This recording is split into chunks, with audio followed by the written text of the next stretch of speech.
Hello, Voices of Wrestling Podcasting Network listeners. I am Jeff Hawkins, co-host of Shake Them Ropes, with a very special announcement. If it's been a while or you've never listened to us before, the original gang is back. Myself and Rob McCarran, back talking wrestling. We have no idea where this show's going to go, where we're going to keep any of the old bits or any of the old things in there. It's going to be a process. It's going to be a journey, and we'd like for you to come along with us. Only on Shake Them Ropes on the Voices of Wrestling Podcasting Network.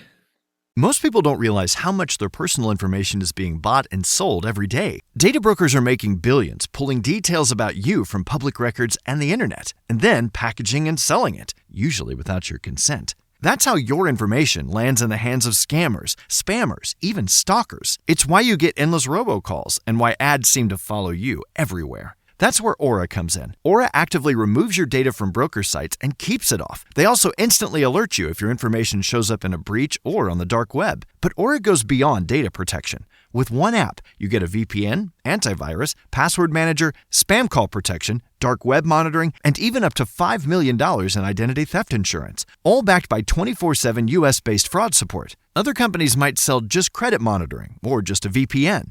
Aura gives you all of it, together, at the same price competitors charge for just one service. Start your free trial today at aura.com/remove. Protect yourself now at aura.com/remove. This podcast is a member of the Voices of Wrestling Podcasting Network. Visit voicesofwrestling.com to hear the rest of our great podcasts, as well as show reviews, columns, opinions, and updates across the world of wrestling. Thank you so much for supporting WWE and NXT and me. You're so sweet. You are listening to the Flagship Podcast with your hosts, Joe Lanza. Bravo, that's me. Cherry lips and bad energy. Say it once, say it twice, and I give it to you all night. Rich Craig. Every single time she comes out, it goes, I was trying to help you. I was trying to help you. Because again, you have to be a simpleton to enjoy this stuff. Statistically dumb and statistically poor. We should point that out. And we are live on the Flagship Podcast. I am Rich. He is Joe. And we have a huge announcement. We have been acquired by TKO. We are now the WWE Flagship. So congratulations, Joe. I'm so excited to talk about Saturday night's main event, Fanatics Fest, activations, brands. We're going to do it every single week here. I am an absolute whore, and if they offer me enough money, then what's the dollar figure that to do? So, and this was a question in the Discord. It's a very good question. Like, what is the line that you would be willing? Like, what is the dollar amount that you would be willing to do that kind of show? The show that they would need you to do. I think there's two different lines. There is, what is the amount of money for them to say, look, we're going to pay you guys. You can still talk about our shows. Can you be a little nicer? You can still kind of do your show, but you got to be a little nicer. Because I think there's no way they would pay us any amount of money to do this show.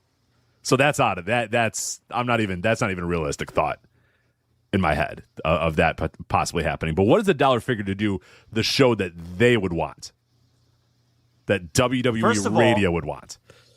All right, so do people even know what you're talking about? You're talking about the newly rebranded wrestling channel on Sirius, which Correct. is now WWE Radio. All right, so. Well, they call it, it's weird in the press release, and I did an article for free at flagshippatreon.com if you want to get the lowdown and everything that's going on. We'll talk about it more extensively here in a minute, but essentially they're calling it a brand new SiriusXM radio station, but they're basically absorbing Pro Wrestling Nation 24/7 and bringing all the shows that they had on there, except for the post-show reviews, the Busted Open After Dark that they used to do after a Dynamite or after Raw or after SmackDown or after TNA sometimes. I think a couple times they would do it, and then we're like, we're not going to do TNA anymore.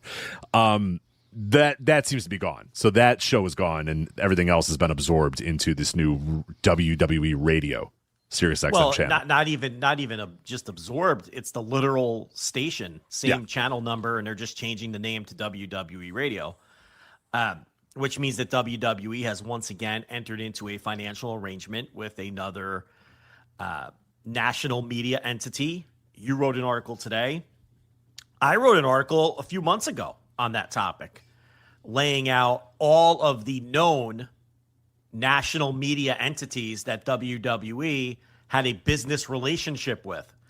And I actually included SiriusXM in that article, months before they officially came in and took over and just took over the channel with their branding, because of all of the financial tie-ins they had with so many of the personalities on the station to begin with. Let alone members of the station being on pre-shows or whatever. Beyond that, it was even more like hosts on the show up and down the show are WWE. Well, yeah, Sam Roberts works for WWE. Bully Ray works for WWE. He's doing the what's that show called? LFG or whatever LFG? It was called, Yes. I think it's still around. I have no. If you put a gun to my head and said, "Is LFG still around or not?" I think I might be dead. I have no earthly idea. Is it still active? Who knows? Who cares? Point is, he was working for WWE. Yes. Natalia works for WWE. Dave LaGreca does WWE pre-shows. Tommy Dreamer at the time was working for TNA, which was in a financial and professional working arrangement with WWE. And I might even be forgetting one or two. So really, there's not a ton that changes here other than WWE takes over the branding. And now, obviously, with it being their channel, no matter how much Dave LaGreca goes on Twitter and insists that he's still going to be as hard-hitting as he always has been. Oh, I'm sure, yeah. The best way to tell that something is going to change drastically is somebody going on and saying, things are not going to change. I promise nothing's going to change. The truest sign of things are changing is you saying nothing is going to change. That means things are going to change. Well, you know what? Well, here's the thing. I mean, on one hand, I believe him because it's going to be the same co-opted entity it was before. I mean, half of the shows on that channel never spoke about any other wrestling promotion other than WWE anyway. When you're talking about Pete Rosenberg, who we forgot about, another guy who's employed by WWE. Yes. His show, almost exclusively WWE, maybe a mention of MJF here or there because he's pals with him. Right. Sam Roberts is just 100% WWE. He doesn't discuss anything else on his shows whatsoever. Many years ago, if you go back 15 years when Sam Roberts was briefly affiliated with Pat Buck's promotion, PWS, doing commentary and such, I think. And he used to be a more well-rounded wrestling fan, I guess. I don't know what else he watches in his private time. But as far as his professional pro wrestling radio shows, it's 100% WWE. Busted Open is like 85% WWE. They'll give a little bit of lip service to AEW, usually to bury it.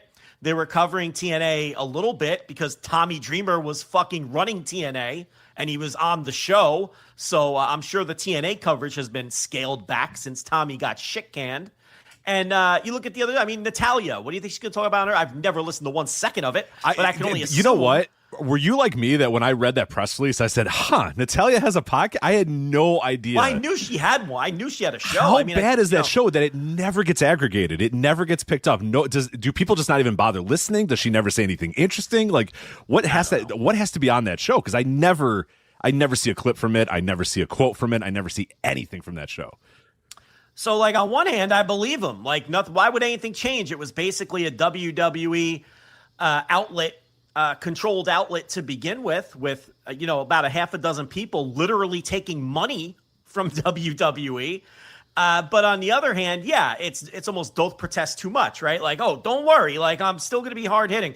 But what does hard hitting constitute when it comes to Dave LaGreca? It's tissue soft criticism of bad WWE storylines, the kind of stuff that the fans don't even like. That's the kind of stuff he's going to criticize. He's not going to be gloves. You think he's going to be talking about Janelle Grant and Vince McMahon going to arbitration? You think he's going to be talking about WWE business practices? You think he's going to be gloves off and really going hard after WWE booking matters that aren't boilerplate complaints that the entire fan base is complaining about? Of course not. So from that standpoint, maybe we should believe him. Maybe he isn't protesting hard. But I wonder that last part that you said there, the tissue soft criticism of things that everybody hates. is that very possible? That is what we see change, and that gets turned around, maybe. and we don't do that anymore become because even a sponsored entity is probably not going to want you to say, "Hey, they have nothing going on with Gunther right now. I can't believe they have nothing going on with Gunther." Like, because that's like a basic thing that a lot of people have been saying or whatever, but. I do wonder if that the same show that's going to be airing replays of What's Your Story with Steph McMahon and these, fucking Megan, whatever the fuck, and Sam Roberts post-Raw shows where they have to kayfabe, talk about these. That is where I do wonder how, I'm fascinated to listen. Like, I am going to listen to the first day to see how much they allow them to do, what they say that they can say, and how. Maybe the fallout. Maybe they are saying, "Yeah, Dave, do your show. We're acquiring this because we want you to do your show that you've been doing or whatever." And then maybe he is able to do that. But then the first time he says, something about a storyline, he gets the from above. Hey, you got to be a little bit better. You got to talk about it like this. And that's where I'm very curious where it goes. Is how much are they truly going to be allowed to even do that tissue soft amount of criticism, because what a terrible show if it's just them like being excited about everything. And I'm sure they're going to be able to criticize to some extent. I don't think Sam Roberts loves everything that they do, but but Sam Roberts is the most, he's Sam Roberts. He's not exactly going to be, fangs out. He's a fan and he likes it and he's only going to be so hard on it because that's just his style. But maybe the answer to your question is the Coach and Bro show, which had been airing on Sirius with Coachman and Russo, and they were let go not that long ago. And Coach strongly insinuated today that, the news of today may have been the reason that they were let go a couple of weeks ago from the network. And those are two guys who, ever since they interviewed Tony Khan, have all of a sudden become AEW cheerleaders. Tony, nicely done, mission accomplished, right? Winning over some formerly critical media guys, and they've been harsher on WWE really since around that time, and that's probably the reason that they were booted from the station. I mean, let's be honest. Right, so I would guess this was coming, and those were guys that were probably not going to play nice with the upcoming. No matter changes. what you think of Coachman and Russo, Vince Russo is not a man who's going to play nice. No, no. So and Coachman, he's trying to reinvent himself with this straight shooter pew pew persona where he'll say anything and tell it like it is, like he's one of those guys. So no, that wasn't going to work for their new overlords here, their new official overlords. Even though the reality is, it's been their overlords for a long time now. We've talked about it. For how long? So you're right, though. To what extent now, though? To what extent will the criticism be allowed? And Dave LaGreca, I mean, shame on him. I mean, he gives that little message today. He talks about how he started Busted Open as a 1-hour show once a week, and that's true. And how he built it on his own, and that's true too. I always forget the name of his original partner, who. One of the other casualties of, Bully Ray's reign of terror over there, Larry Dallas, the other guy, the whole, right. But it's, I always forget that guy's name. But yeah, and then it was every day. And see if I can figure it out. Channel. And it's kind of like, and he's so proud. He's saying, and now I can't believe we've come so far to where now we're affiliated with the greatest and biggest wrestling promotion in the world. And it's like, is that something to be proud of? I mean, if a wrestling promotion, all jokes aside, if a wrestling promotion, wanted to if AEW wanted to come in and buy us out and slap AEW on change the name of our podcast to the AEW Flagship podcast, and we tell them to go kick rocks. I know that sounds like big talk, and people might not believe that, but I'm not doing that. How can I have the freedom to do what I want to do on this show if I'm in a financial arrangement with Tony Khan? You can't. As much as you say you want to and that you can, it's impossible. You can't separate the two. No. And I like what I do. I like the show that we do, and we're fortunate enough to be able to be making some money doing what we're doing. And again, I know this just probably sounds like big talk, but I would tell them to take a hike, because that can't be what we are then. Can't take it would be the same as taking a job with a wrestling promotion. You can't do that and then do what we do. How can Rich go take a job with MLW? I don't know, sitting in on booking or doing commentary, whatever. Just how can I go take a job with what if Tony called me tomorrow and said, I want you to work with fucking Will Washington doing quality control? I can't take that job. Because then how can I if I can, but then I can't do this show. Right. Rich one can't, or the other. Rich can't go book for MLW and then come do this show. Rich can't go go be he can't go be a talent scout for New Japan, and then he can't take like a Gabe Sapolsky type job for New Japan or for Billy Corgan and then come do this job. Like, you got to pick one or the other at that point. And that's the situation that everybody at Sirius is in right now. They're in a financial arrangement with WWE. Their channel is literally called WWE Radio. So, look, they probably won't lose. Now, look, there was a lot of pushback, to be fair. There was a lot of pushback to this. There was. And I think that it really comes down to, sort of like I said, I think there are a lot of people that listen to that show. And I listen from time to time. There'll be times where I'm driving in the car and I'd like to check in to see what's going on or whatever. And look, they did talk AEW sometimes. Like, after a pay-per-view, they would lead off the show talking about, AEW, talking about the pay-per-view, talking about that's all going to be gone. Like you said, MJF was a frequent a haunt on that station as well, because he has connections with a lot of people there. That will probably be no more. That's probably gone as well. But even when they did talk about WWE, there was at least the impression that these guys were telling it like it is, that Dave LaGreca's just a fan. And he would always say that, Bully, look, I'm a fan, I'm a fan first. And this thing, it doesn't work for me. And like little stuff like that. Like, again, is it the criticism that you get on this show? No, of course not. It's nowhere near what you're going to get on something like this. But there were times where he had a little bite. He had a little, edge to what he was saying. And he was always, it was always guarded. It was always a little, guarded. They're the top company in the world, so I know they know what they're doing. But like, I don't know, Bully. I don't know if I see the path forward or whatever, stuff like that. And I think a lot of their fans that got used to, okay, it's comfortable radio for me because this is my favorite company and I want them to talk about this company. I don't want them to talk about fucking All Japan and Noah and freaking Rev Pro and all that stuff. I want them to talk about my favorite company. I want them to talk about WWE, but I like that they're, they'll tell it like it is. And if something doesn't work for them, they'll say that it doesn't work for them. Like, I think that was sort of the impression that was given with Busted Open. And Dave, I think did a good job of building that audience over those years of a guy who will tell it like it is. And if he's got something to say and if he's got some criticism, he'll tell you he's unhappy. He'll tell you, he doesn't like it or whatever. And I think that the pushback came from, okay, well, that's going to be gone now. There's no way you're going to do that anymore. And I think that's why he had to say, oh, look, nothing's going to change. Nothing's going to change. But it doesn't sound like his audience believes that, because his audience was into Pro Wrestling Nation and Busted Open. That audience might not like WWE Radio. And it's like Busted Open is going to be, alongside the Sam Roberts, Raw post show and Steph McMahon's What's Your Story and Tales from the Dead or whatever the fuck the Undertaker podcast is. And like, Dolby Pete and these people who work for the fucking company. Look, and LaGreca, the thing is, he's a longtime wrestling fan. He's older than me, but he came up on the same wrestling. He talks about how he loved Crockett in the mid '80s and was a Apter Mag and Dirt Sheet reader his whole life and all of that, and he really did build that thing from scratch. It's just a little disheartening for somebody like that to be celebrating being taken over by WWE like it's a great thing and putting them over as the greatest. Does he not see how that makes him compromised? And but I guess some people don't care.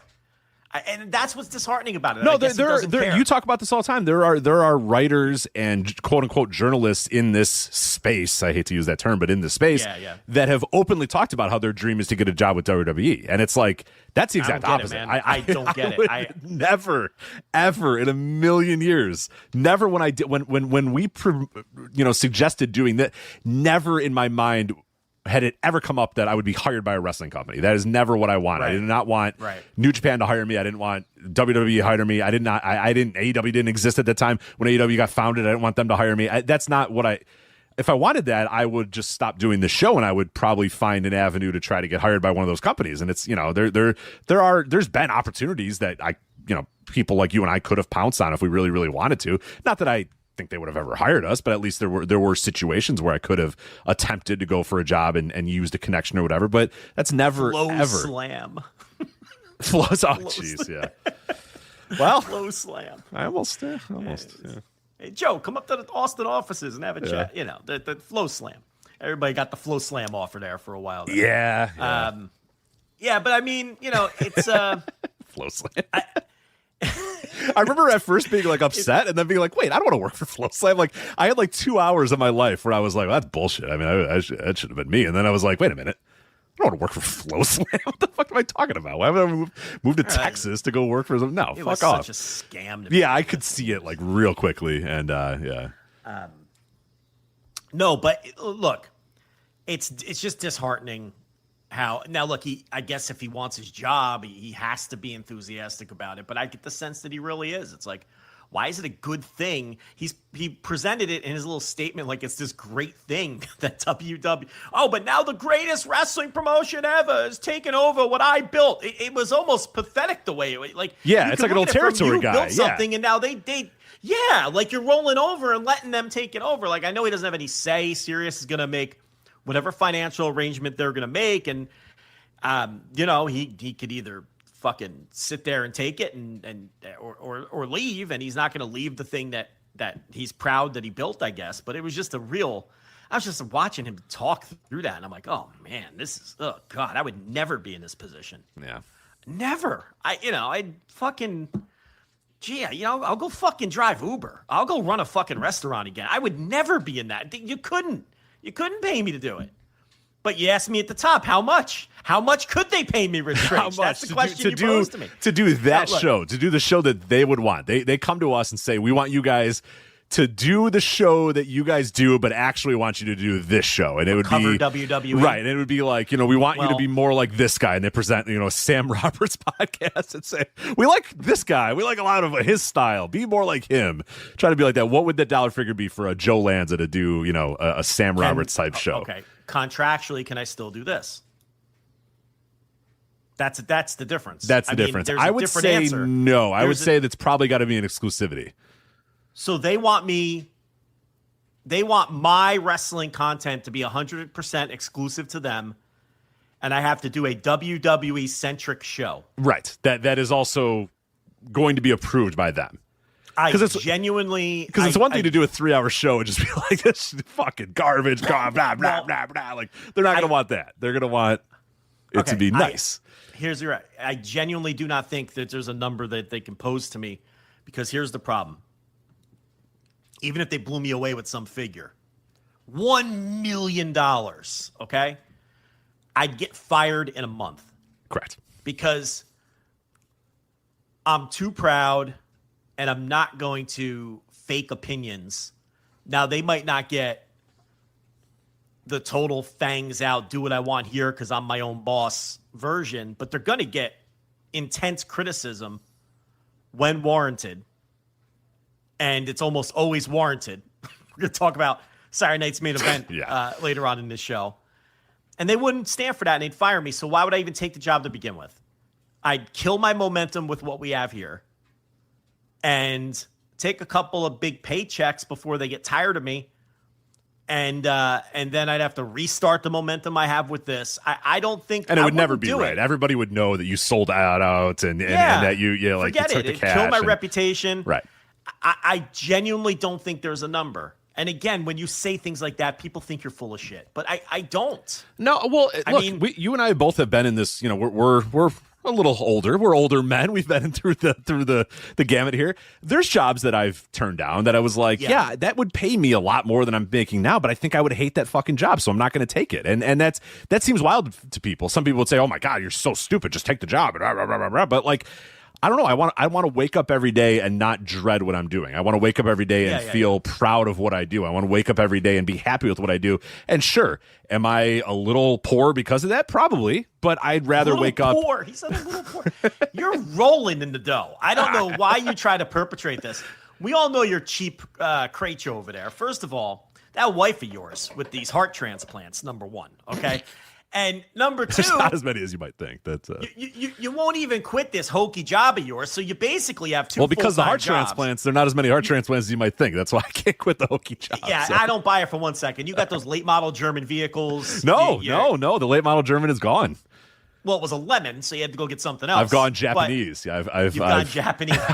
A 1980s Panic. I've gone to the Honda Panic. Yeah, you've gone to the Honda. Here's my point. You're not driving an 82 Toyota Tercel. Is my point. Okay. No, I wish. That'd be awesome. We all know what's in that driveway of yours. Okay. You're pumping out children over there. You got pumping out children. You got the equivalent of like 3 full-time jobs going on. You aren't fooling nobody, sir. Full-time jobs, yeah. You are 2.5. You got 2 full-time jobs and like a part-time. I don't. However you want to phrase it. Okay. The point is, you ain't fooling nobody because you've been creaky wallet Craich for many years on this show. We know how you operate. You're that guy. You're that guy that's cutting corners. You're doing your grocery shopping at Aldi. And meanwhile, if anybody caught a glimpse of those bank accounts over there, they'd faint. So you're not fooling anybody, Craich. Listen, I don't think it's an act. I think this is just who you are. You're just creaky Craich. You've always been. You're not fooling nobody, though. Don't let this guy fool you, people. Don't let him fool you. Craich is rolling in it. How do you think he goes to Scandinavia 6 times a year? Come on now. That's true. Yeah. I mean, those are not cheap trips he goes to Scandinavia. He goes marching through Antarctica. He's been to Monte Carlo. He's been to all these exotic locales. I mean, don't you have a place? Don't you have a condo in Hong Kong, right by on the waterfront there, by the casinos? Singapore. No, it's in Singapore. It's in Singapore. See, I told this guy. I'm telling you, Acapulco 3 times a year. Always Acapulco. Yeah, always Acapulco. He's completely out of control. I don't even remember what we were talking about. But the point is, yeah, me taking having job offers in my life that were going to pay me more, but I ended up turning them down because. And that's and I'm sure you've been in that same position as well. I know for a fact you've been in that position before, where it's like, yeah, I can make more money doing this job, but man, that alarm would go off every single fucking morning, and you'd be like, God damn it, like I'd rather that alarm go off and me be like, all right, whatever. Well, look, even in the context of this show, I mean, we would have many more listeners if we had a harder focus on WWE. Of course, but we don't do it. Why? Because it would make us miserable. So it gets pushed to the 3rd hour because we feel like we can't completely drop it. How can you do this show and not cover WWE? You can't. You just can't do it. But we don't want to devote the majority of our time to it because we wouldn't want to do that show. You have to want to do the show. I turned on Saturday Night's Main Event this week to get it watched for the show. And 6 minutes in, I was like, I can't do this anymore. I have to text I was about to text you. We have to find a way out of this. We have to find a way out of this. This company is awful. It keeps getting worse. It never gets better. I hate it. But you just, you power through. I don't know how much longer I can power through. We do about as little WWE as you could possibly do to do a show, because we always have people that are like, you guys you don't even have to cover WWE, and it's like we have to. Look, we have to cover them to some point. Now it's sort of my mission because so many other podcasts out there do a horrible job of covering WWE, or just like what WWE Radio is going to be, that sort of right. There needs to be like somebody out there that does what we do, because when we started, everybody was doing WWE sucks, content. But it's so funny how in the 15 years now it's been weeded out, and now like most of these podcasts are pro WWE and like what they're doing, and we're content creators and we love creating WWE content, like shit like that has become so prevalent in this space now, when that was not the case at all when we started. So I think we kind of have to do it. We have to do some WWE, but I'm telling you, people, for the level of show that we do, the amount of listeners that we do, the length that we do the show, we are at a minimum of what WWE does compared to what other shows that of our size do. We are at the bare fucking minimum of what we could possibly do for WWE, and I really. We can't drop it fully. We can't drop. Well, there are times. Well, if as Jalen Brunson and Roman Reigns are 11 minutes into their entrance, I'm like, God. do we have to watch this anymore? Forget it. I'm talking about the first 10 minutes of the show. I was like, I can't fucking do this. But what if we didn't, and other shows like us didn't, and then they're not getting any criticism. There's that aspect to it too that I think about. You know, some people say they want us to just drop it entirely, but then where's the fair criticism of what they're doing if everyone has that mindset, right? It's like you can't just cut and run with a company that size. You can cut and run when it's Game Changer Wrestling, like because it's Game Changer Wrestling. Who cares? You can cut and run if it's some Japanese promotion that like Big Japan. When's the last time we talked about Big Japan? Years, yeah. Right. So it's like that. But WWE, shouldn't they be held to the fire by someone? And that's something that I always think about when my hand is on the remote and my other hand is on my phone to text you and say I've had enough. Is no, but if it's not us, then who? Someone has to be fair about this company and provide some kind of content to people so they don't think they're crazy when they also think it's terrible. You know, and so there's that standpoint too. But to answer your question, I don't think there's a dollar figure. Now, if they told me I didn't have to stop doing this, and they said, you could do whatever you keep doing what you're doing, keep your weekly show, keep your subscription service. That's all your business.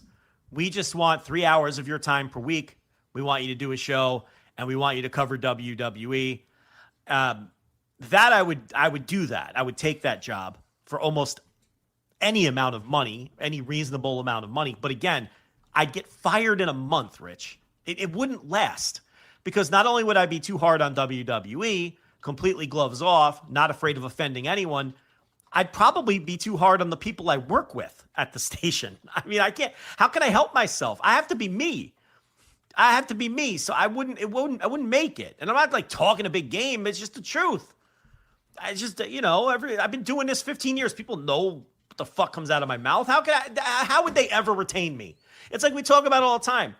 If the second I got into a booking room for one of these promotions, I'd be gone in 2 weeks. Are you kidding me? There's no way I would last in that situation, surrounded by people with these horrible ideas. Because I'd have to call out the horrible ideas.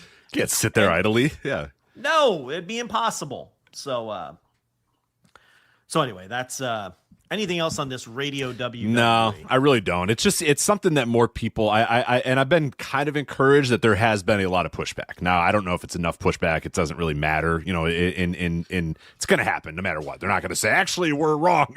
We're not going to do WWE Radio. It's going to go back to being Pro Wrestling Nation 24/7, and don't worry about it. And I said this in the article, like, it does not matter if you've never listened to SiriusXM, if you don't have SiriusXM, if you don't listen to Busted Open, you don't want to ever listen to Busted Open, you didn't care about Pro Wrestling Nation 24/7. It's not about that. It's bigger than that. It is more about the absorption of media outlets by WWE. That is the issue. And you laid it out a couple months ago with how many tentacles they have and all these different media outlets and all these different spaces.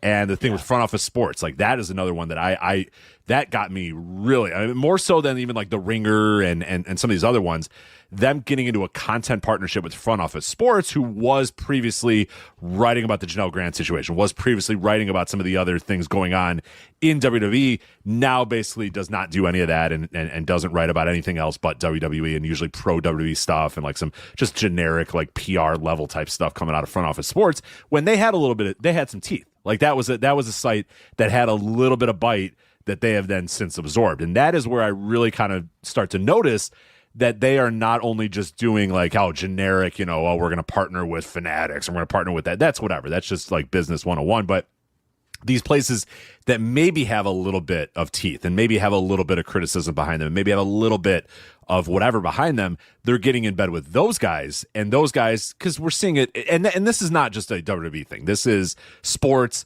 politics, news, like it's happening everywhere.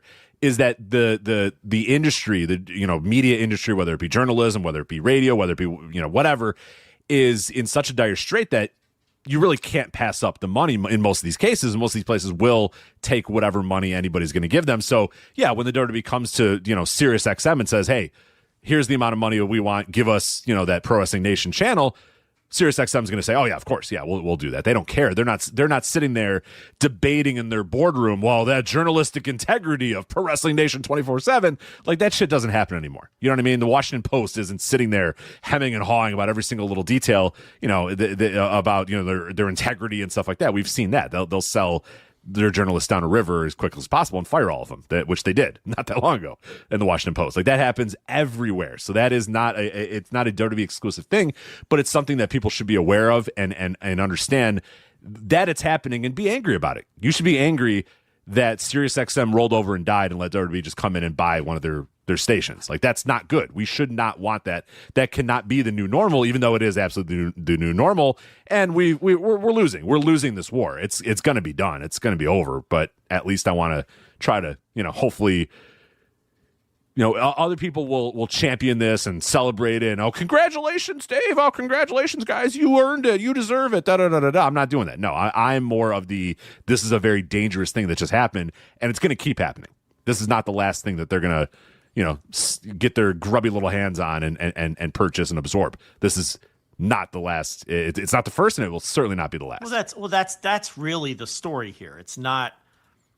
What was the previous name of the channel? Pro Wrestling Nation 24/7 or whatever it was called.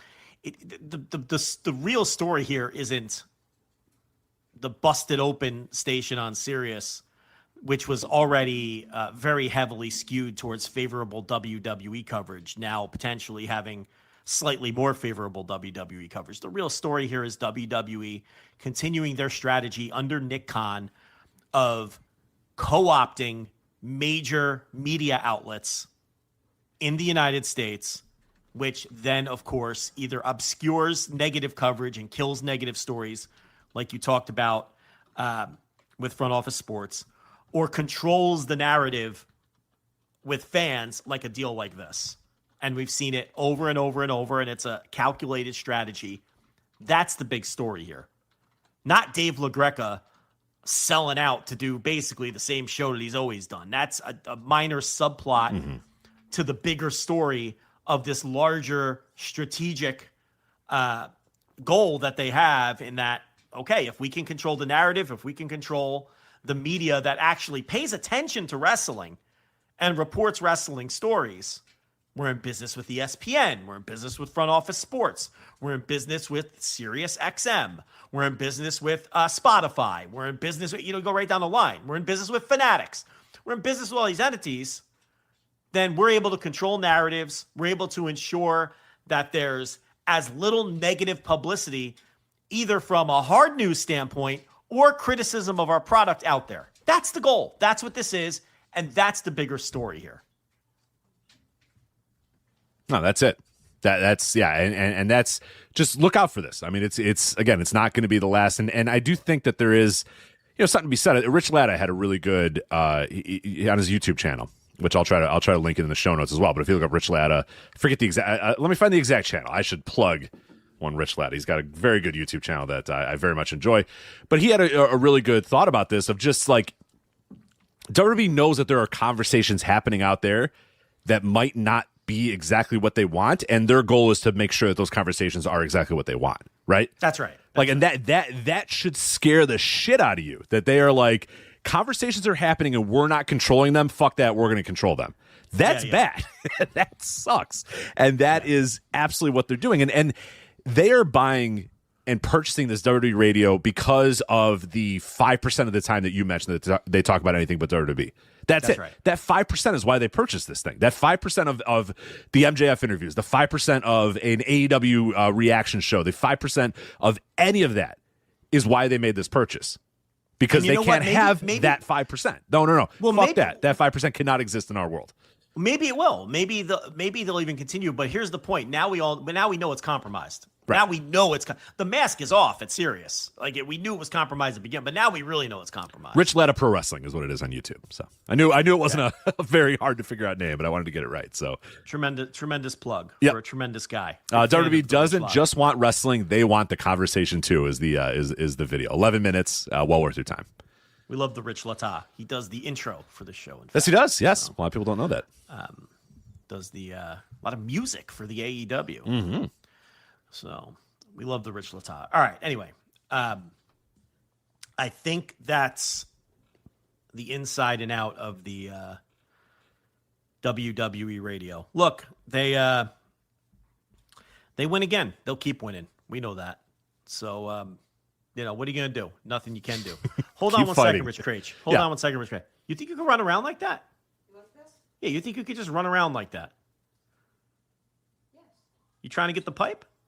Are you live? Yeah, we're live to across the world. To millions. No, I took that off of there because I want her to get comfortable with it. So I took that off of there. This is bad.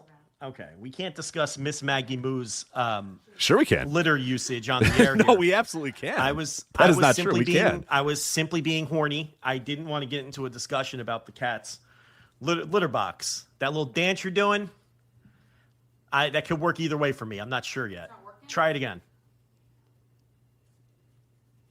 Yeah, I don't know if that's necessarily a sexy dance, but it's not a not sexy dance. Does that make sense? You're being silly. You're being a silly goose, and I like that. Now it's sexy again because I like a silly goose. Yeah, all right. All right, get up there with your Pop-Tarts. All right, beat it. Hit the bricks. Thank you. All right. Ooh, Pop-Tarts, little nighttime Pop-Tarts. Oh, she's a big Pop-Tart eater at night. Yes, that's her nighttime snack. She has a lot of nighttime snacking. Good for her. When she's in bed watching her 90-Day Fiance, she likes to have gotta have some snacks. Yeah. I think the brown sugar cinnamon Pop-Tarts is classic. The current addiction. So that's usually Cheez-Its. Does she normally go? Because I thought it was more of a salt thing. Is it a sweet thing now? Loves the Cheez-Its. Every variety. The white cheddar, the extra crunchy or whatever the fuck that was called. The extra toasty is what you're talking about? Basically, they're burnt. Yes. I have a fellow carbon deficient addict over here who loves everything burnt. So yeah, she is a big fan of the extra toasty. Although I will say the extra toasty, I don't know what happened. They don't taste as good as they used to. They have a weird funky aftertaste to them these days. So yeah. Well, hopefully I don't get canceled like Will Ospreay for being fun, and enjoying your wife with my wife, and bantering about some.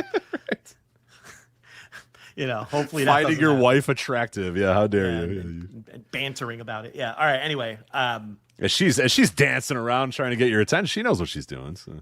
She knows. Yeah, it was a little. She's being silly. Yeah, for sure. But good for her. She knows. She comes down here wearing what she's wearing. She knows what she's doing.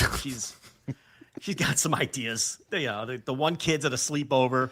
The other one just with the headset and the Fortnite. You would never know. Yeah, you would have no idea. Yeah, can't even get him out of that room.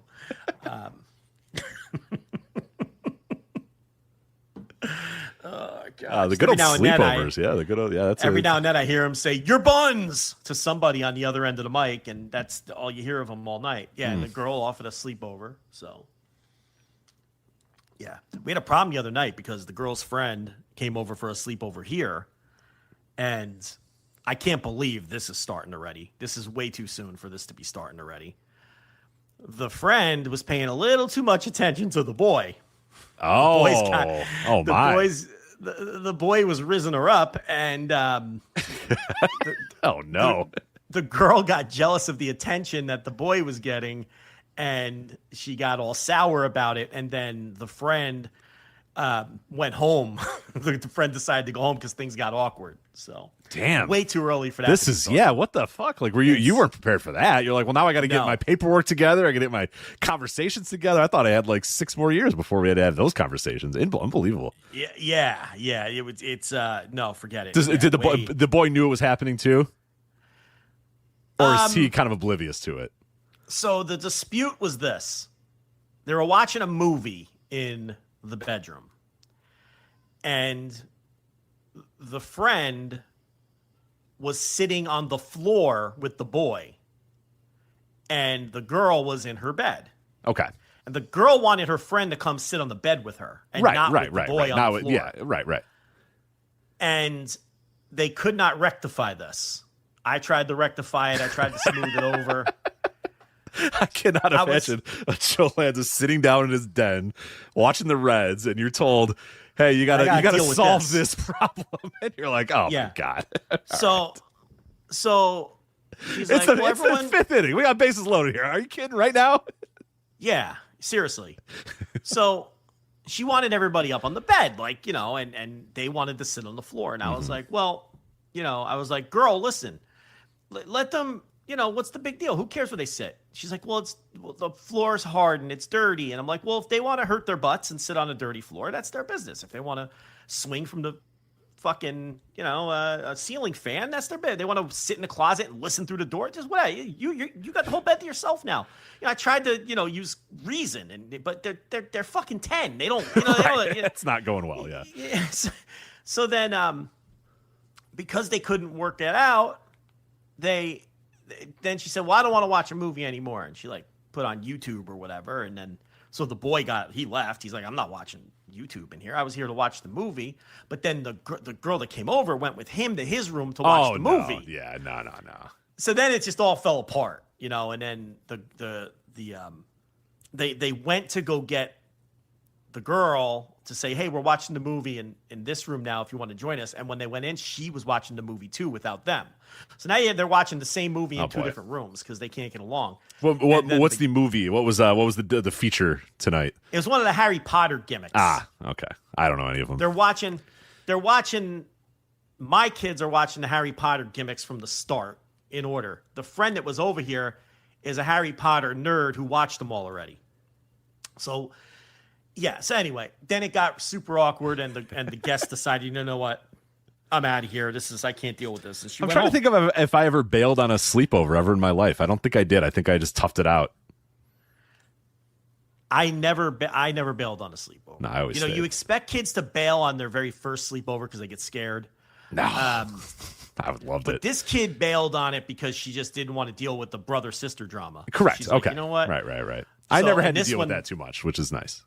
This one's got the phone already, so she texted her mom. Oh, boy. Packed up her shit, and then we had to go wait with her on the porch for her mom to come get her. And that was that. But I guess that's why I probably never bailed, because I was like, I don't want to call. Like, because my parents would be like, what the fuck are you calling about? Like, they're probably doing what you and the TLB want to do. And they're like, he's out of the fucking house. Let's go. Yeah. So if I call, they're like, what? No, we're not coming. You're fine. You're okay. You'll be good.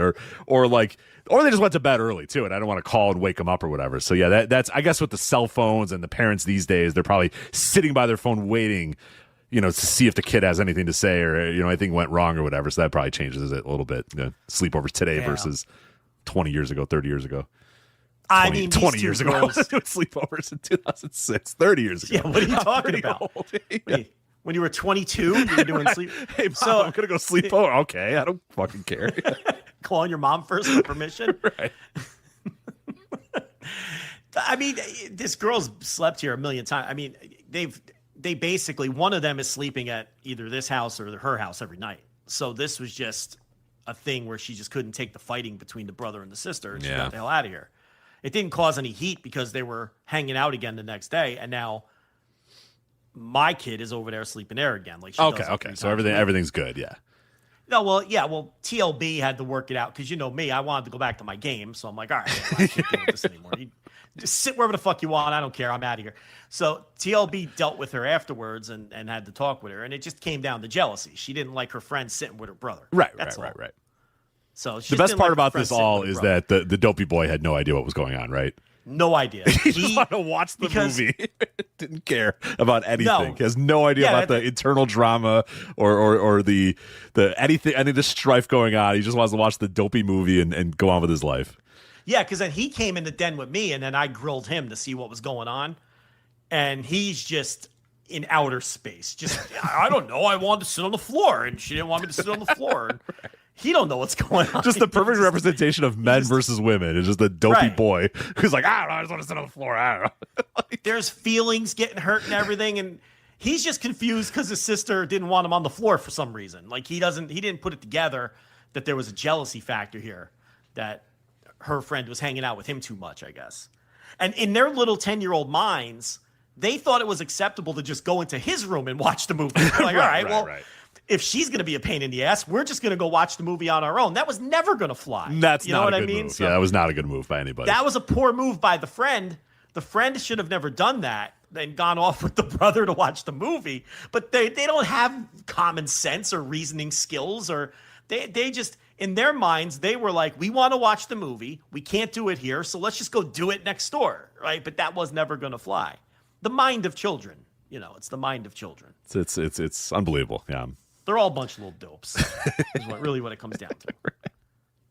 So that was well, there you go. Yeah. TLB Running begins that. Let's talk about here before we get into the actual meat and potatoes of the rest of the show here. Talk about Saturday night's main event. We're going to talk. You're getting your Saturday night's main event review. Do not worry. WrestleMania Weekend is official in New York, as well as Saudi Arabia. We'll talk about what's going on there. You're not going to believe it. WWE announced a show in Chicago the same day as All Out in Chicago as well. I mean, that's unbelievable chances. It's unbelievable that happened. We'll talk about quote-unquote Mike Santana, quote-unquote debuting in NXT.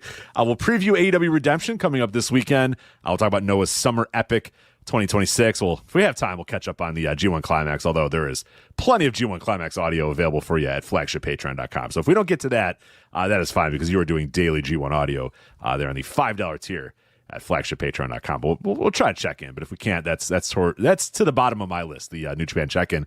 But I want to talk about this before we get into that because I want to make sure that we have time for this because this is when this man passed away.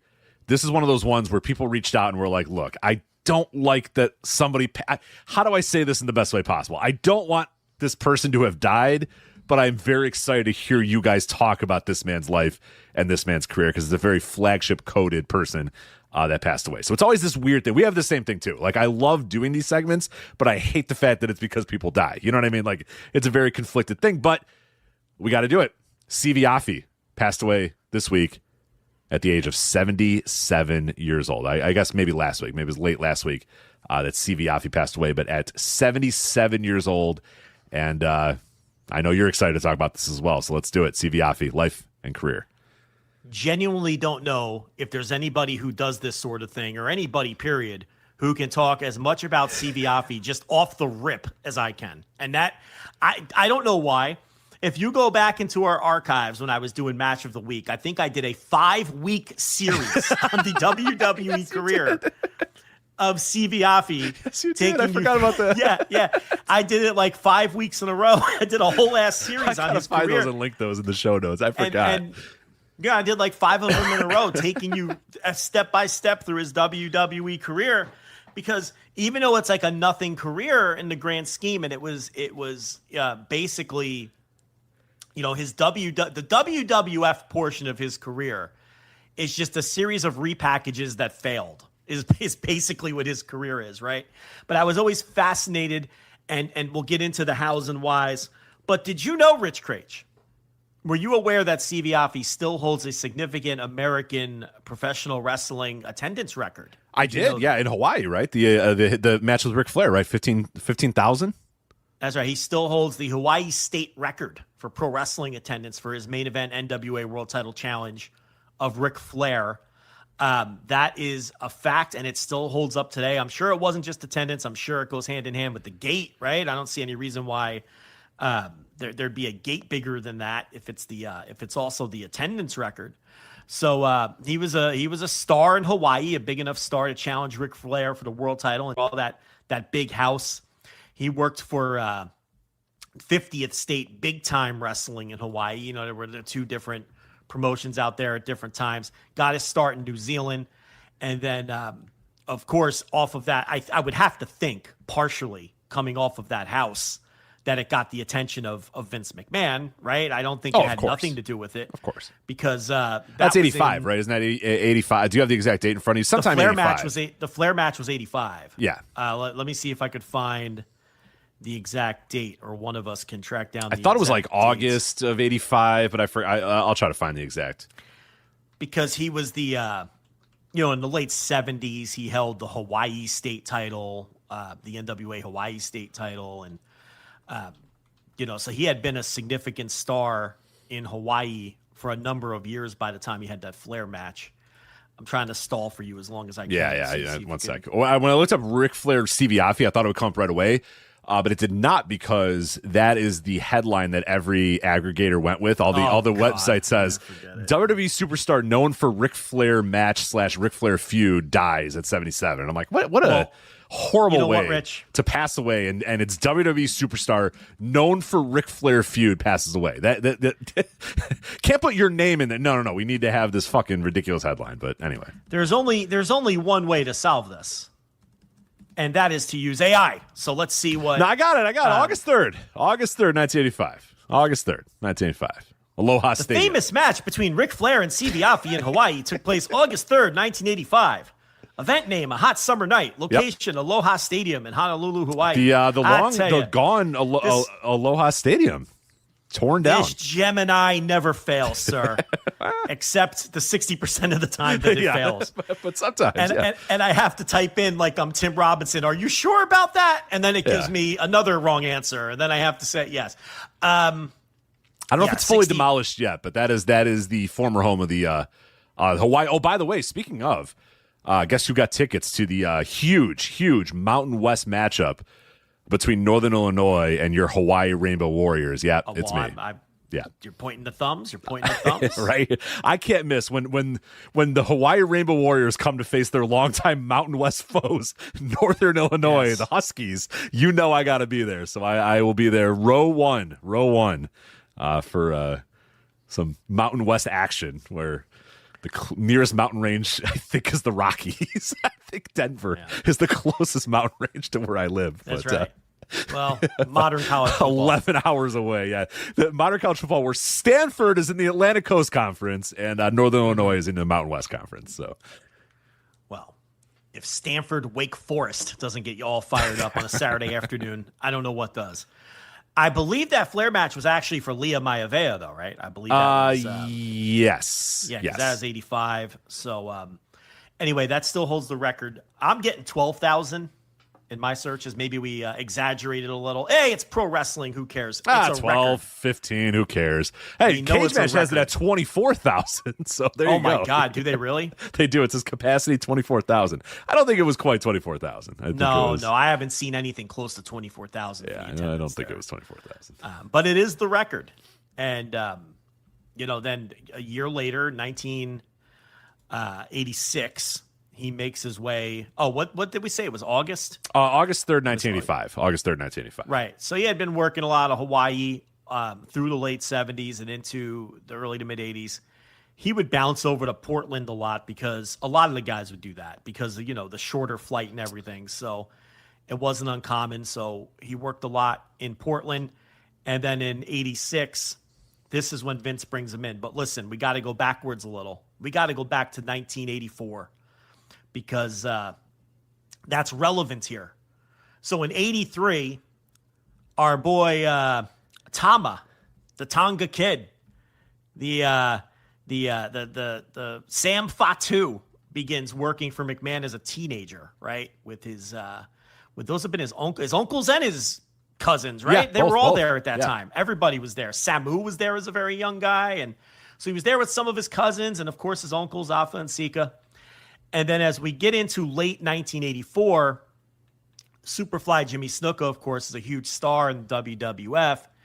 And he becomes, though, he's quite unreliable, Rich. I don't know if you've heard about the Superfly. That the Superfly would miss a booking or two, and even if he was at a booking, you never knew if he was there or not. Even if he was there phically, sometimes mentally he wasn't quite there at that time. So he would miss a booking or two, Nancy Argentino, whatever happened there. It was there's a lot going on with Jimmy Snuka around that time, and Vince was getting fed up. So as Vince would become somewhat famous for, he thought, you know what? I don't need Jimmy Snuka. I can make my own Superfly. I'll make my own Superfly, yep. Did it with Hulk Hogan and Lex Luger. I mean, it happened. It was a Vince thing for sure. Yeah, well, we're going to get to that. Yeah. We're going to get that's part of my tale here. Yeah, so we don't want to jump ahead too soon. So this was really the first example of Vince saying to himself, you know what? This guy's a pain in the ass. And his ego was such that he thought he could just recreate it. Yes, superstar making machine. With the Tonga Kid. And in this case, and I think this is what caused Vince to think he could do this forever on end, it actually worked the first time with the Tonga Kid.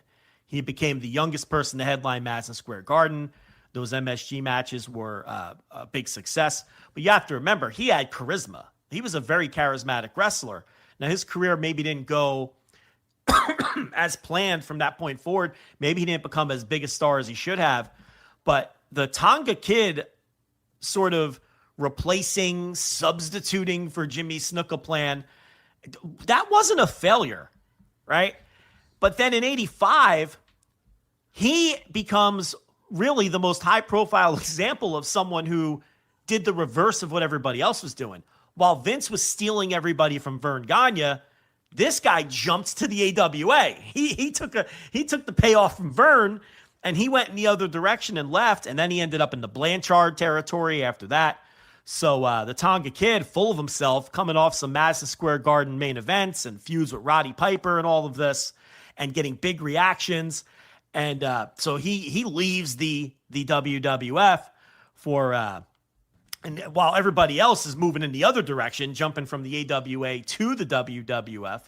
So in 1986, coming off of that huge record-breaking main event against Ric Flair, Vince decides, you know what? I can recreate Superfly Jimmy Snuka for a third time. Yeah. And this time, Snuka was gone for good. Tonga Kid is gone. He jumped to the AWA. Snuka is now gone because Vince couldn't deal with him anymore. So in 1986, he brings in Sivi Afi as Superfly Afi, and he debuts him in Madison Square Garden. This is available, by the way. If you want to watch this match is available to watch on YouTube. If you just look up Sivi Afi WWF debut, you can watch it, and it is worth watching. Yeah, he bombs tremendously. Yes. This just does not work. He doesn't have the charisma of either Jimmy Snuka or the Tonga Kid, for that matter. The fans reject him. The fans reject it immediately. I think that's the most important part. I think of not to interrupt, but it's like very interesting. So he comes out, and first off, he has like the Shaft theme song as his music. I don't know why, even though he's called Superfly. I have no idea. So anyway, He's got the Shaft theme song. So you hear this like he's got this like low bass beat for whatever reason, and then. They now from the island of Fiji, Superfly Afi, and it's like the crowd immediately. The guy gets in the ring, and immediately you hear the boo birds. Guys are just booing him, and Afi. I mean, a minute in, the boos are growing, and they're growing, and then boring chants start, and they're just it never gets on track ever from jump. These guys, everybody in the Madison Square Garden fucking rejected this guy immediately. There's nobody cheering, no one's yelling for him. Everybody is just booing and yelling boring at this guy, and they are just over it immediately that they try to do the Superfly thing again with this guy. It's fool me once, shame on me. Fool me twice, shame on you. And the fact that he just had no charisma. I mean, his charisma, whatever charisma he had in Hawaii, it did not translate in the World Wrestling Federation in 1986 or 1987. Yeah, the or Portland stuff, 1988. I don't think he's very good there either. I watched a lot of his stuff recently, and I don't think he's very good there either. He I don't know what happened in Hawaii. It just maybe worked for that guy on that day or whatever. Or, he worked as a star there. I know, whatever. I don't know what it was, but I watched a lot of his Portland stuff, and I saw nothing out of the guy either. It was just like, this guy's kind of a zilch, and the WWF stuff very much a zilch. So not only did he try to recreate Jimmy Snuka a second time, he straight up billed him as Jimmy Snuka's cousin. And remember, at this point in time, Snuka was gone. Snuka was off to the AWA by then. He wasn't even in the company. And it was very rare for Vince to acknowledge wrestlers that didn't work for him anymore. But he wanted to get this guy over, so he tried to push him as Superfly's cousin. And it just didn't work. I think they did one or two tapings as Superfly Afi, and realized that it was just a total bust, and it was not going to work the way that it worked with the Tonga Kid.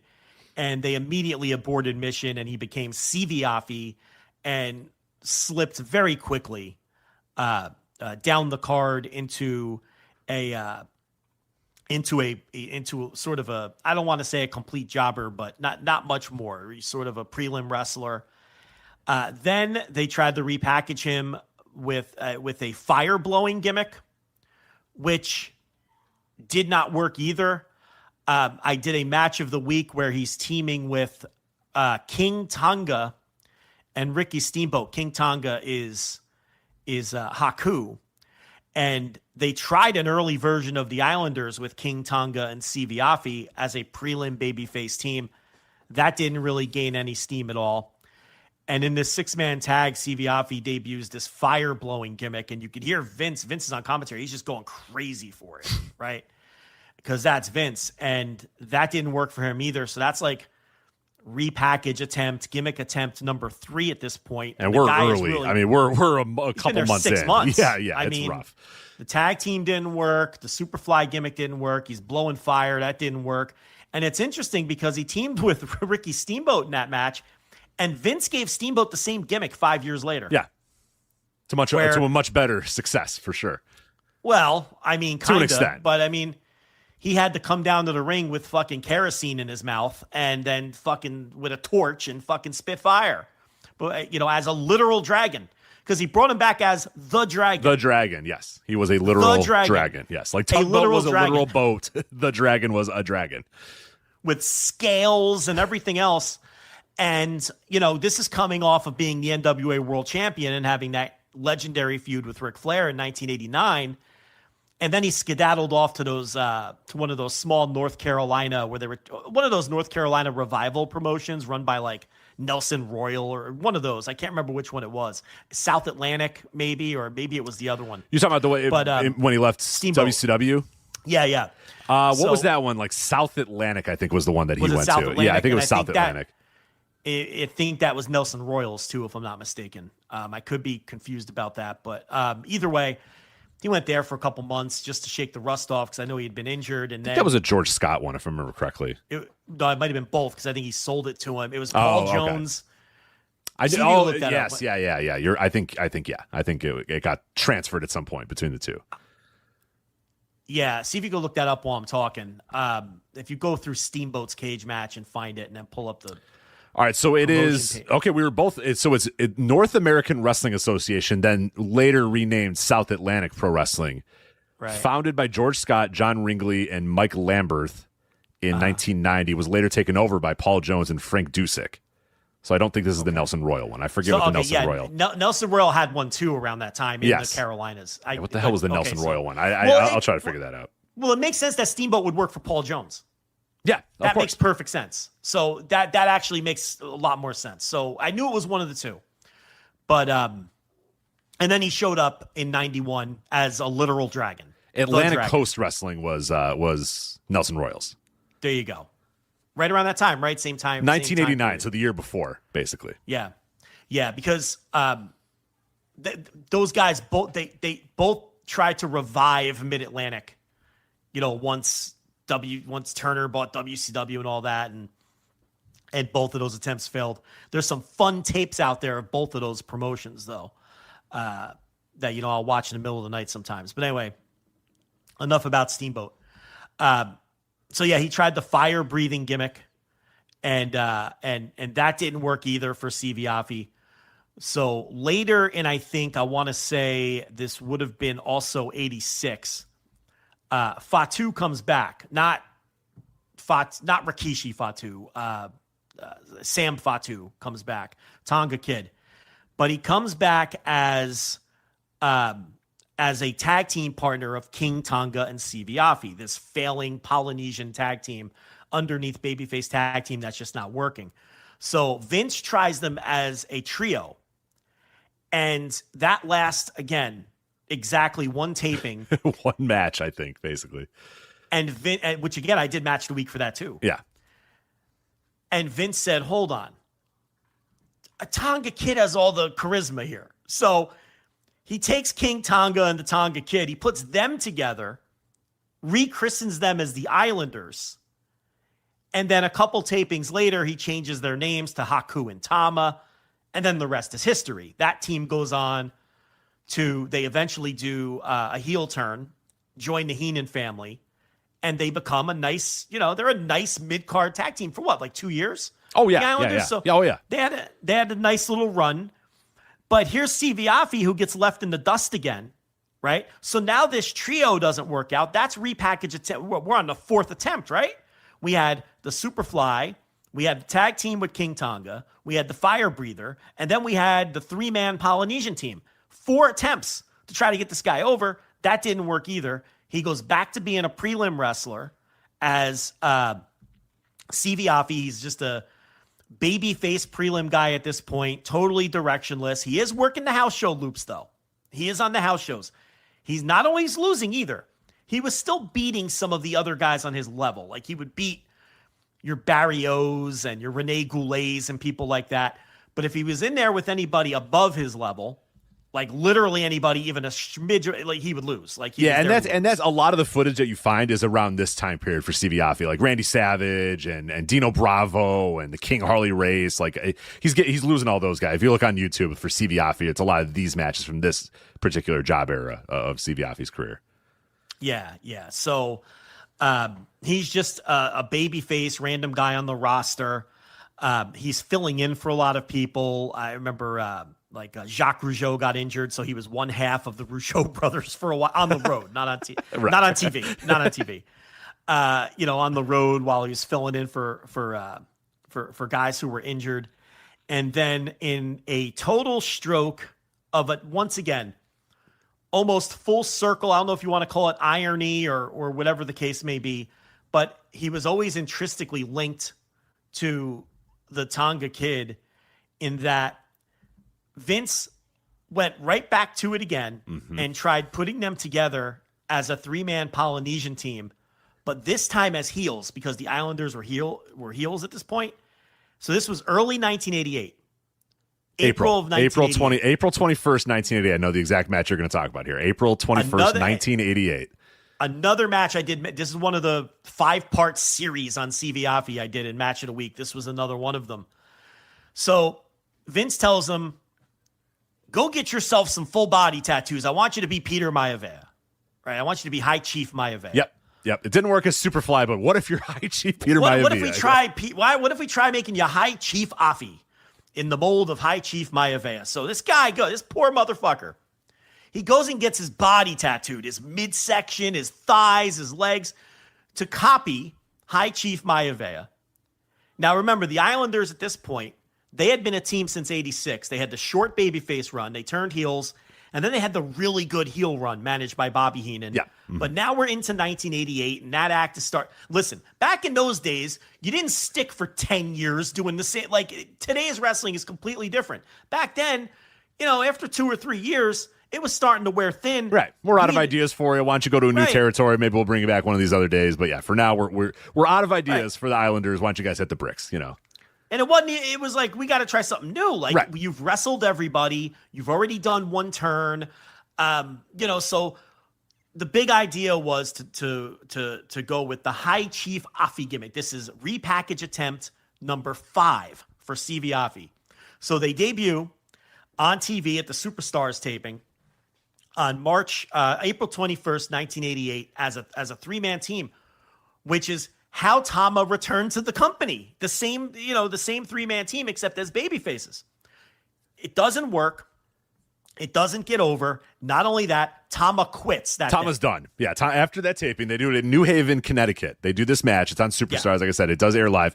A great 3-man they're against Brady Boone, Outback Jack, and Steve Blackman, which is actually very interesting because look at that team. It's a great team, and on the YouTube video, there's a commenter that points out that it's not just like this match has so much behind it. So yes, you have Tama, so you have the 5th attempt to repackage Afi as High Chief Afi. Here's his debut. Has his debut as one of the Islanders.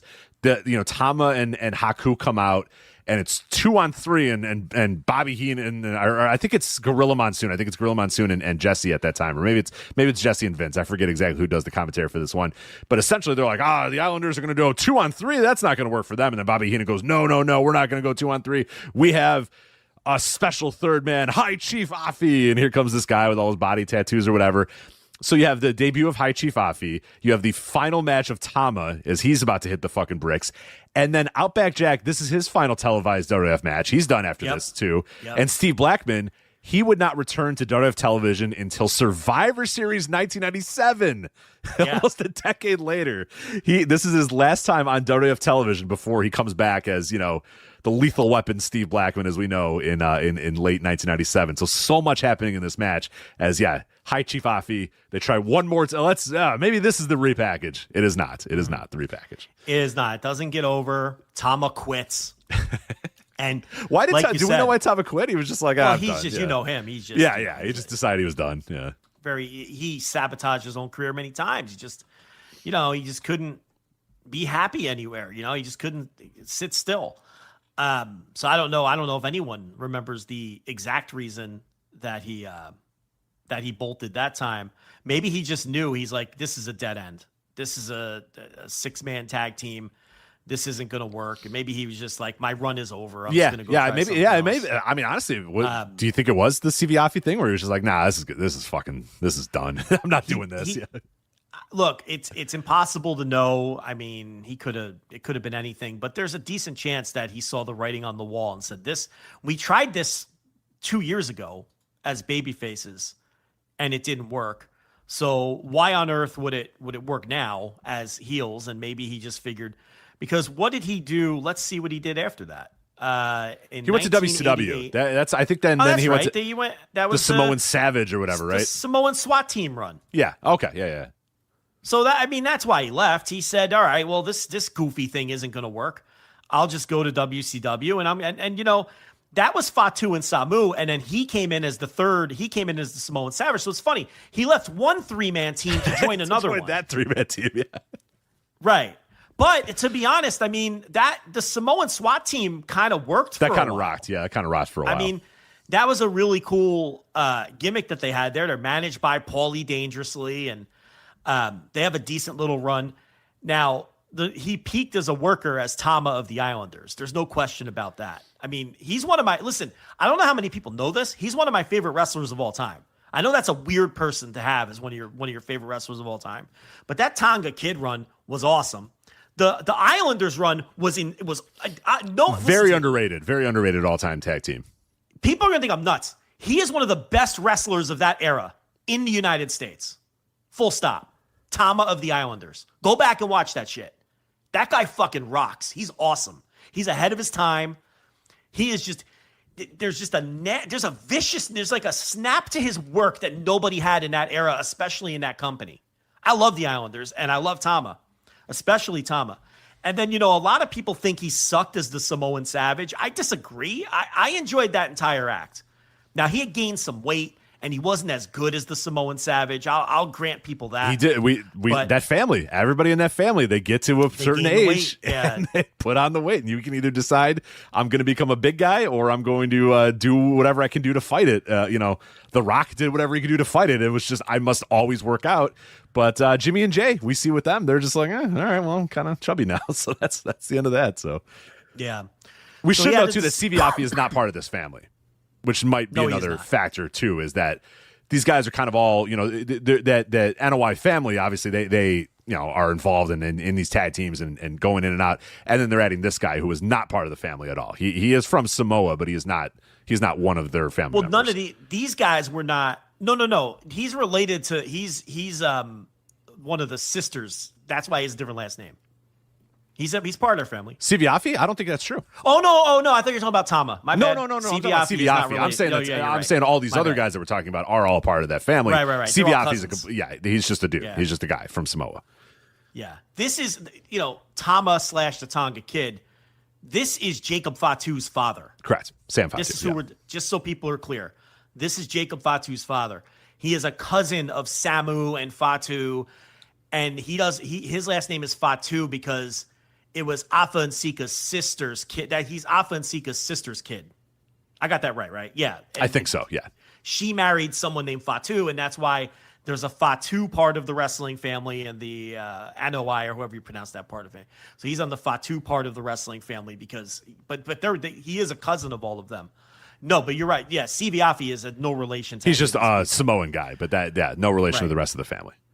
So, Tama, he made the decision, well, I could be in this 3-man team, which probably isn't going anywhere because Sivi Afi is a zilch, or I can go work with my cousins in WCW and go to a fresh place. He probably just figured the Islander run was up, right? Because he'd been there for like 2-3 years at that point. It was probably nothing more than that. And he probably made the right decision, to be honest. So that doesn't work. Obviously, it only lasts one taping. Haku becomes King Haku at that time, I believe. pretty Yeah, soon a little after. while later. Yeah, they teamed on house shows for a while, and they actually had Bobby Heenan take Tama's place on the road. Because they had all these matches booked out against the Bulldogs and Coco Beware. So instead of ripping that up, they just had Heenan wrestle in Fatu's place. And then you're right. Then once that ran its course, they just split Haku off and made him King Haku, and then he went off and had his successful singles career. And then Sivi Afi was quietly and immediately removed from the Heenan family. They didn't even do an angle. Okay? So if you were watching TV, the only time you saw High Chief Afi managed by Bobby Heenan was in that 6-man tag against Brady Boone, Outback Jack, and Steve Blackman. What a trio. And then you didn't even get the courtesy of an angle explaining why Sivi Afi was back, covered in tattoos, doing jobs on your local house show. They didn't bother. They just, when that 6-man team broke up, they just split him off from the Heenan family. And really at that point, that was the end of his WWF run. When that didn't work out, they gave it 5 different tries. And then he, of all things, became Burt Reynolds' stunt double and bodyguard, which probably paid really well, to be honest. So he left wrestling to go do that. And then, popped back up in some small promotions and indies after that, sporadically through the years. But that was it for him. His run was over. The High Chief Afi thing that flamed out. And according to at least Cage Match, he only had one other televised match during that era, and it was because it was a Philly house show, and they were still airing at the time, teaming with Heenan and Haku against the Bulldogs and Coco Beware, like I noted. So he didn't even pop up again on the syndicated shows or on Primetime Wrestling. It was just that one appearance where Bobby Heenan introduced him as High Chief Afi, and it bombed, and that was it. And as it turns out, he went and got all those goofy tattoos to look like Maivia for one match. For one match, yeah. Really, match. for what amounts to one match. And then, he was gone, just a couple of months later, and his wrestling career was over. But to me, just a fascinating subject, because in that 2.5 years, not even a full 3 years, Vince McMahon tried 5 different times to get this guy over. But when you go watch his stuff, you could see why he didn't get over. The guy had no charisma. Nothing. I mean, he had nothing. And I think that, and in that era, after he got Tonga Kid over as a replacement for Snuka, he tried it with Corporal Kirshner when Sergeant Slaughter left, right? He tried it with Corporal Kirshner. That didn't work.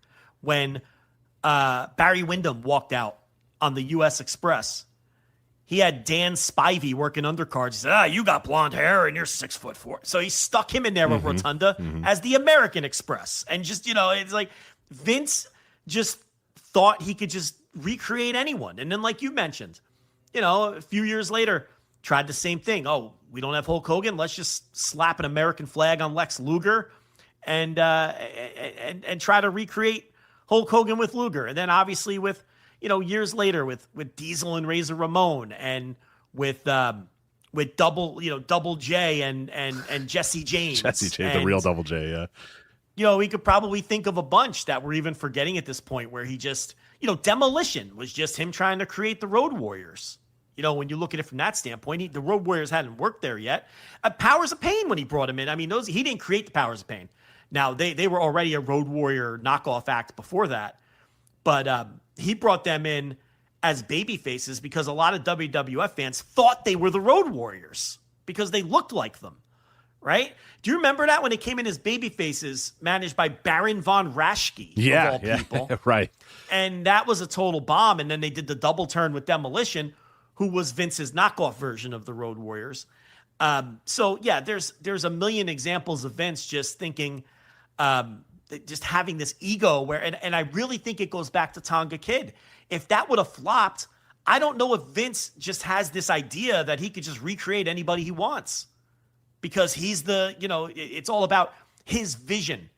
What he was forgetting is that a lot of these guys, like Corporal Kirshner, did not have Sergeant Slaughter's charisma.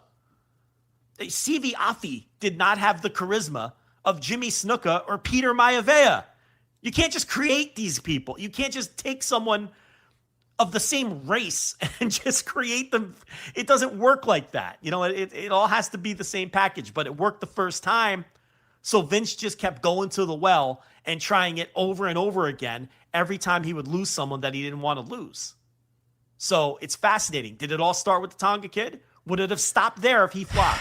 That's an interesting question. I don't know. I don't know, because this wasn't like a foreign idea across the territories. This would happen from time to time, but Vince is one of the most egregious ones of it. Like there are times, of course, where territory guys would think, oh, I'll just make I lost this guy, but I'll just make another guy in the same mold as the guy I lost. But the Vince ones are the most deliberate, like you said, because it was so blatant in some cases where multiple Superflies, the High Chief Afi. I mean, what? I mean, more obvious can you be than the High Chief Afi with all the tattoos? Right? I mean, just so blatant and so obvious. The same exact tattoos. Right. It's like he sent him to the tattoo artist with a picture of Peter Maivia, basically. I mean, like we find the Diesel and Razor Ramon thing so hilarious, but like that, he did that a lot. Like he literally brought back Diesel and Razor Ramon and said, no one's going to notice or no one's going to care or whatever. And then like cause that gimmick very quickly turned into like, oh, wink, wink, nudge, nudge. We all know that these are not the real guys. But Vince didn't create those gimmicks thinking that he was like, no, my creations are Razor Ramon and Diesel,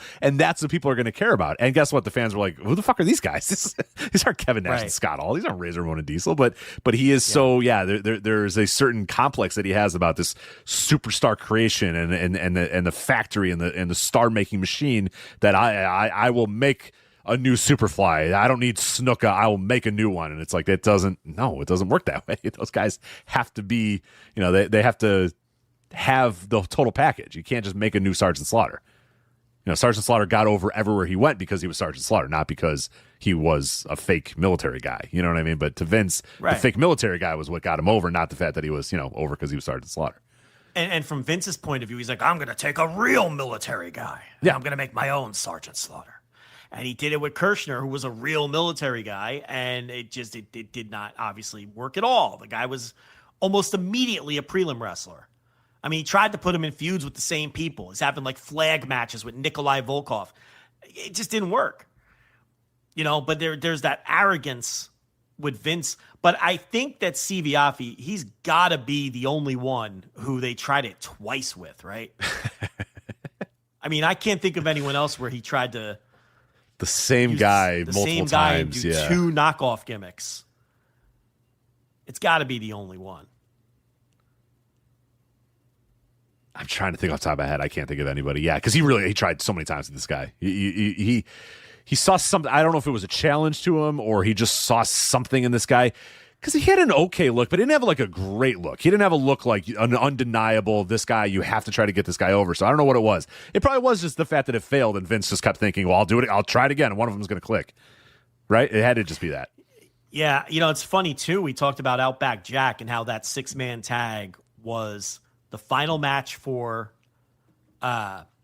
Fatu/Tama in WWF, and it was the final television match of Sivi Afi, and it was the final match of Outback Jack, and it was the first match for Steve Blackman, right?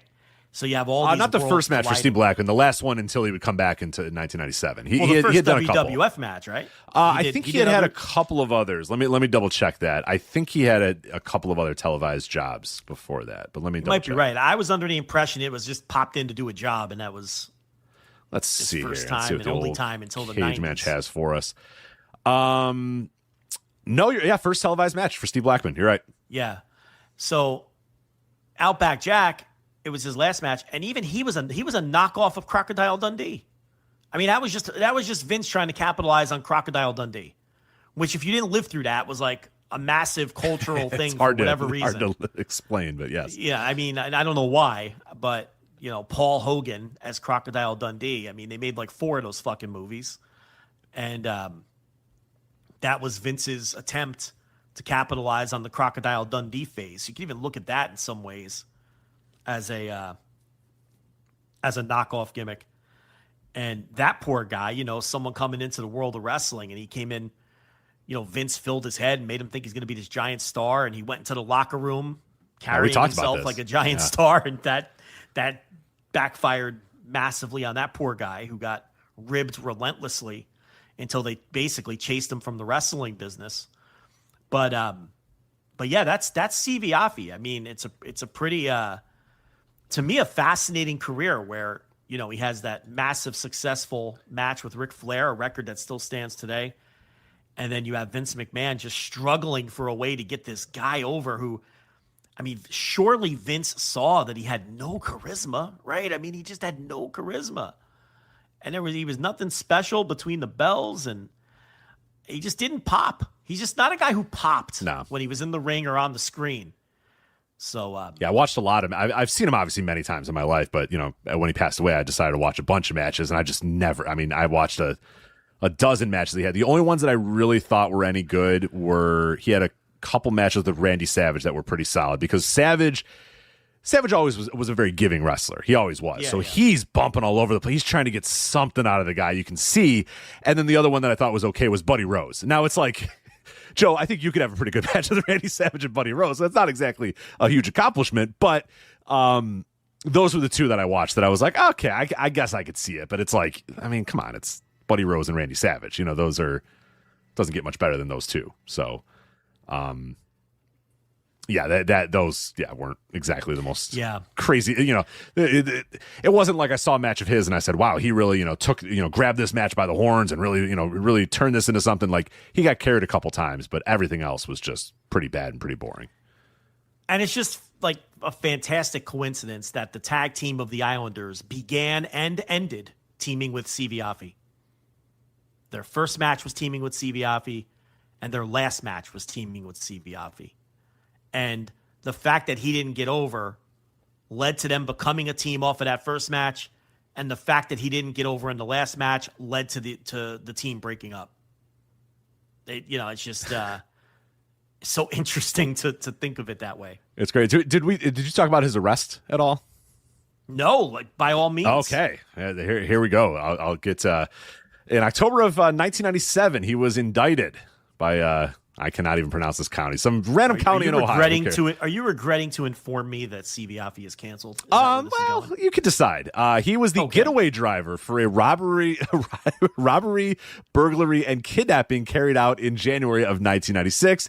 He was subsequently convicted of 1 count of aggravated burglary, 2 counts of aggravated robbery, and 7 counts of kidnapping. That's too many counts of kidnapping.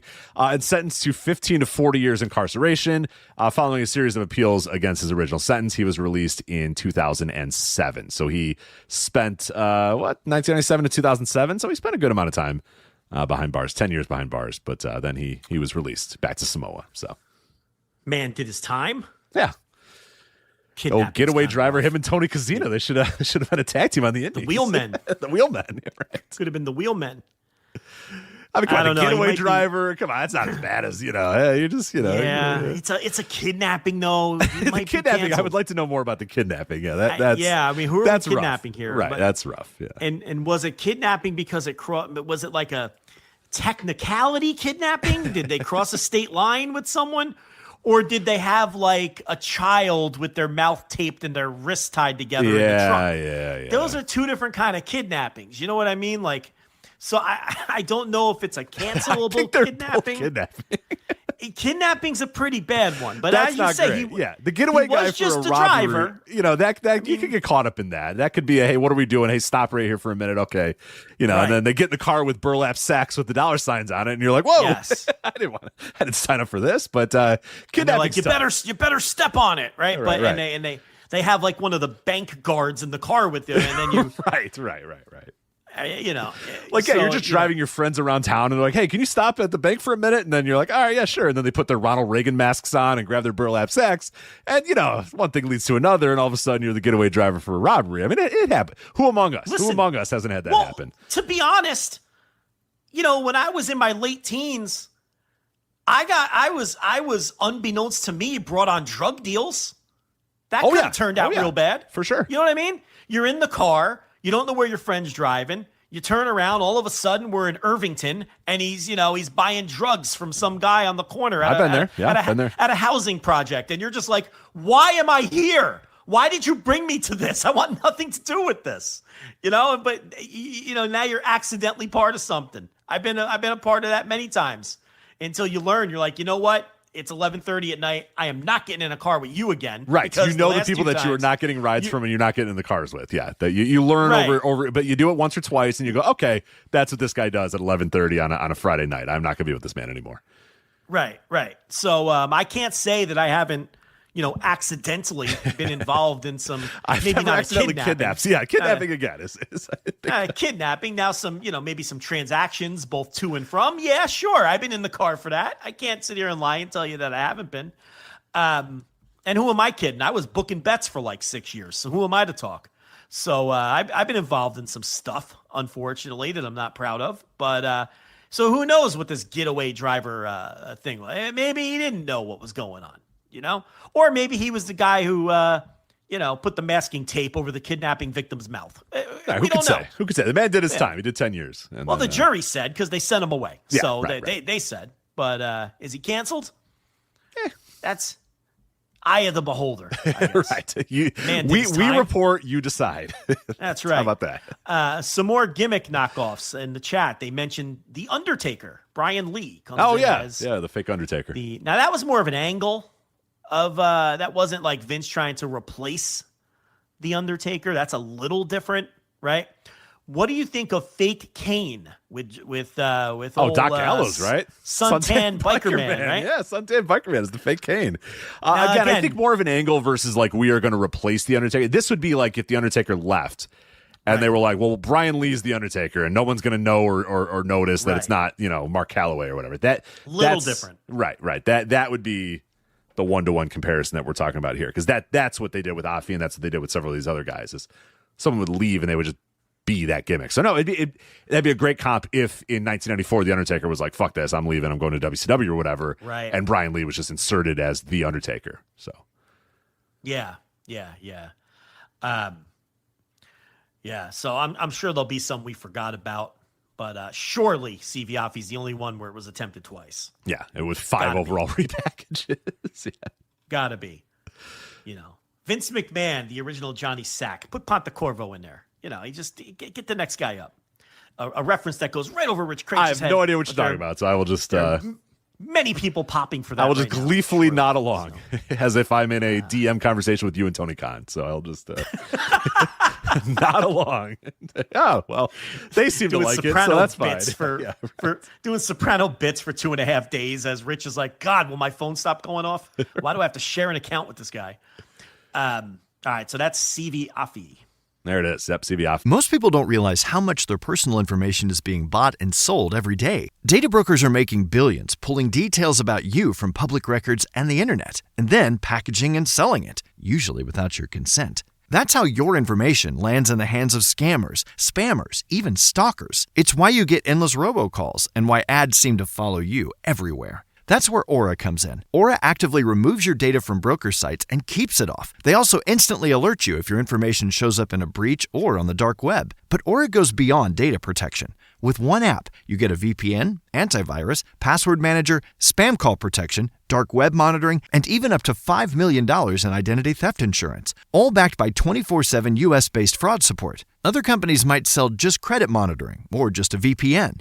Aura gives you all of it, together, at the same price competitors charge for just one service. Start your free trial today at aura.com/remove. Protect yourself now at aura.com/remove. All right. We have many different ways to go. What do you want to do here? We have, you can stick in the World Wrestling Federation with some of their stuff. We can talk about Mike Santana, quote unquote, debuting Redemption. We can go to the world of AEW. We can go to Noah. What do you want to do? We're doing Mike Santana. You want to do Mike Santana? Yeah, let's talk about quote unquote Mike Santana. So they did. Why is it not? Did they not call him Mike Santana? No, they didn't. They did the same thing again, where he comes out. Yes, and Vic Joseph goes, "Oh, Booker.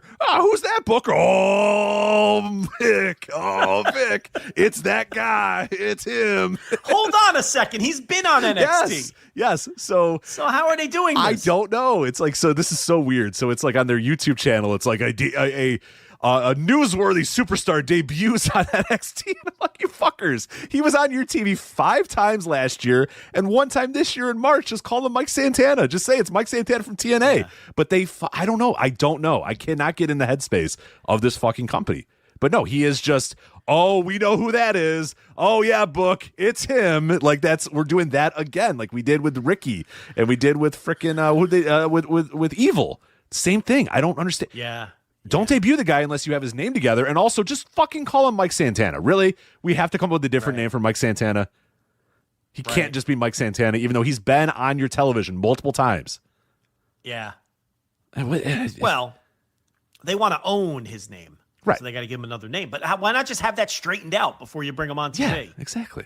Because then we could come on here and complain that they changed his name as opposed to complaining about they don't have their shit together yet. It's him.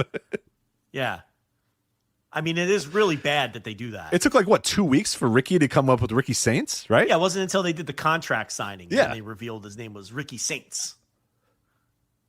But if you're going to do the whole, oh my God, it's him, everyone knows who he is, and then he has a different name, well, then that's not who, you know what I mean? Right. It's so then weird. they act like, it's very Mariah May is the other one. Someone in the chat room pointed out Mariah May was the other one. They're like, it's her. Oh, we all know who she is and what she's all about. It's like, okay, well, what's her name? Well, we don't know yet. So don't worry about it. Ridiculous. Yeah, this Figure one it is out, then put him on TV. This one's egregious. Like, not just calling him Mike Santana. He's been there before. He's been there. I mean, it's so weird. Company is so strange. But yeah, so he debuted as, it's that guy, Book. We know him. It's so fucking strange. They still do the puns with Naraku, too. They still do the puns. He's got, that Naraku's got evil intentions, Booker. Yeah. It's like, come on. Just call him evil. You don't want to get wrapped up in his house of torture, Booker. Right. It's so stupid. God, then just call him evil at that point. They do it like with Braun Breaker. They would do it all the time. They talk about how his dad's Rick Steiner. It's like, well, why is he not just Braun Steiner? Like, what the fuck? Why is he Braun Breaker? And I watched there was a clip from WWE Unreal, and I would never, with a fucking gun in my head, never watch WWE Unreal. But there's an interview where Triple H is talking about how he wants Braun Breaker to not be, and he says this line, and I heard it, and I was like, oh, wow, well, now I know why he's Braun Breaker. Now, there's obvious reasons why he's Braun Breaker, not Steiner or whatever. But Paul basically goes, I want him to be, something more than just, a Steiner. And he says it with such discontent. I saw that clip. Yeah, and I'm like, what the fuck's wrong with a Steiner? Like, why with such discontent? Oh, I didn't want him to be just a Steiner. But then you say he's a Steiner the entire time he's out there. So how is he not? It's fucking weird. Fucking weird. Yeah, just fucking weirdo company. I mean, they hire Olympians and then change their names. Like, what are you doing? Why would you hire an Olympian and change the Olympian's name if the Olympian's gimmick is that they're an Olympian? Right. That's Olympic wrestler. Insert whatever name we gave him. And it's like, why would you do what? What are you doing? Right. You're killing something that could immediately get them over. Right. You don't want someone to accidentally get over, though. That would be horrible. No, not if it's not your way. So that hasn't changed with this company as Vince has been replaced. More transaction news, though. Did you see this one from Tony Khan's conference call today? I guess not. You didn't. Well, there was two. I think there was two notes. So I was wondering which way you were going to go because there was two. TJ, we got some big notes on TJ. Both ends of TJ. We do both ends of TJ. Go ahead, lead the way. Sir. Well, Anna Jay has re-signed with AEW, and obviously probably when Jungle Boy re-signed, but she's hurt, so she's not there. So she has re-signed, but she's also hurt. So good for Anna Jay. And Ty Mello has requested her release, and it has been granted. So Ty Mello is a free agent. According to Tony, she wants to step away from professional wrestling. So we'll see if that's actually true or not. They had a good talk, according to Tony. Okay. Good talk. Okay. So, well, I believe her and I believe him because he doesn't like to let people out of these deals, typically, right? Because he hates the jumps. So if he got the sense that she was being truthful, that she doesn't want to wrestle for a while, I think that might be the only way that Tony would be that amicable. That's just, I don't know anything, obviously, but that's kind of the vibes I picked up from that story. Yeah, I think so. She's got a young child, too, so it totally makes sense that she would try to do that. But is she doing the William Regal, I want to go work with my kid, and then, goes to WWE and never works with his kid. Pro wrestlers, you can't count out that they're working, but her husband does work for the man. So that would be a little trickier to pull off, right? Like if she pops up in NXT and Booker, look at that. It's her. We know it's who her, that Booker is. T. Oh, yeah. Oh, God, yeah. Booker, oh, Big Jesus, Joseph. especially with Booker. I'm making those noises that people love. By the way, you can hear this on WWE Radio, by the way. Did you know that? For SummerSlam, you can listen to Vic Joseph and Booker T call SummerSlam on your SiriusXM radio. Yeah. A radio call. Now, listen, if I'm going to have somebody call wrestling on the radio where you have to be extra descriptive of the action going on, Booker T is my first choice. Yeah, that's what you want to hear. Yeah, great. Oh, damn. Oh, Vic Joseph. He's in trouble now, Vic. Like, that's the worst guy possible to call wrestling on the radio. He never calls anything. He doesn't know. He doesn't even know where he is half the time. I'm not even sure he's aware, like, what town that they're this in? match is happening in front of him, where he is, who the people are in the ring. If you put a 6-man tag from NXT in the ring, there's a good chance he doesn't know who 4 of the people are. Well, he never knows anything. Yeah, and Vic always calls him out of that because Booker's like, oh, I think this guy's got all the momentum in the world, Vic. And he's like, Booker, he's lost 9 straight matches. The whole point is that he hasn't won. He's like Vic has to give Booker the storylines because Booker's doing the Jerry Lawler thing where he just shows up, puts the cans on, and that's it. Like, he doesn't watch the TV. You don't give him a sheet. No clue. He shows up and goes, what? Look out! Because that's all Jerry Lawler did for 20 years is show up and go, oh my God, what? No, look out! Look out! That was his favorite. Right, knew nothing about the stories going on. Jerry had to carry everything on what the actual stories were, and Jerry just had to show up and go, puppies, Jim, look at them. A great gig, by the way, if you can get it. But I think that's what Booker does. He shows up and then he'll say something because Booker at least tries to be like, oh, I think he's got everything he needs to be the total package. And it's like Vic's like, well, what about his promo last week where he said he does? He's like struggling to figure out what his identity is going to be. He's just had a rough patch, Vic. He'll be fine. It's like it's so good. But as you know, not Sam Roberts says, it's the vibes. Oh, there's Booker so many T. vibes. That's why he's a great commentator vibes, because of the vibes. Right. He's ironically bad. That's the idea. He's ironically bad. Jordan Smith in the chat room, who always pops me, says, imagine getting him in an Uber and the driver's listening to Booker T calling NXT on the radio. Imagine opening that door. Hey, Jim? Yeah. All right, cool. Like, what is going on up there? Oh yeah, Vic Joseph. Yeah, you know you wouldn't even know it was wrestling necessarily. Right. How would you even know? But yeah, so I don't think that Ty Mello is it wouldn't. I don't think she's gonna screw Tony over here. No, if she says she doesn't want to wrestle, because but.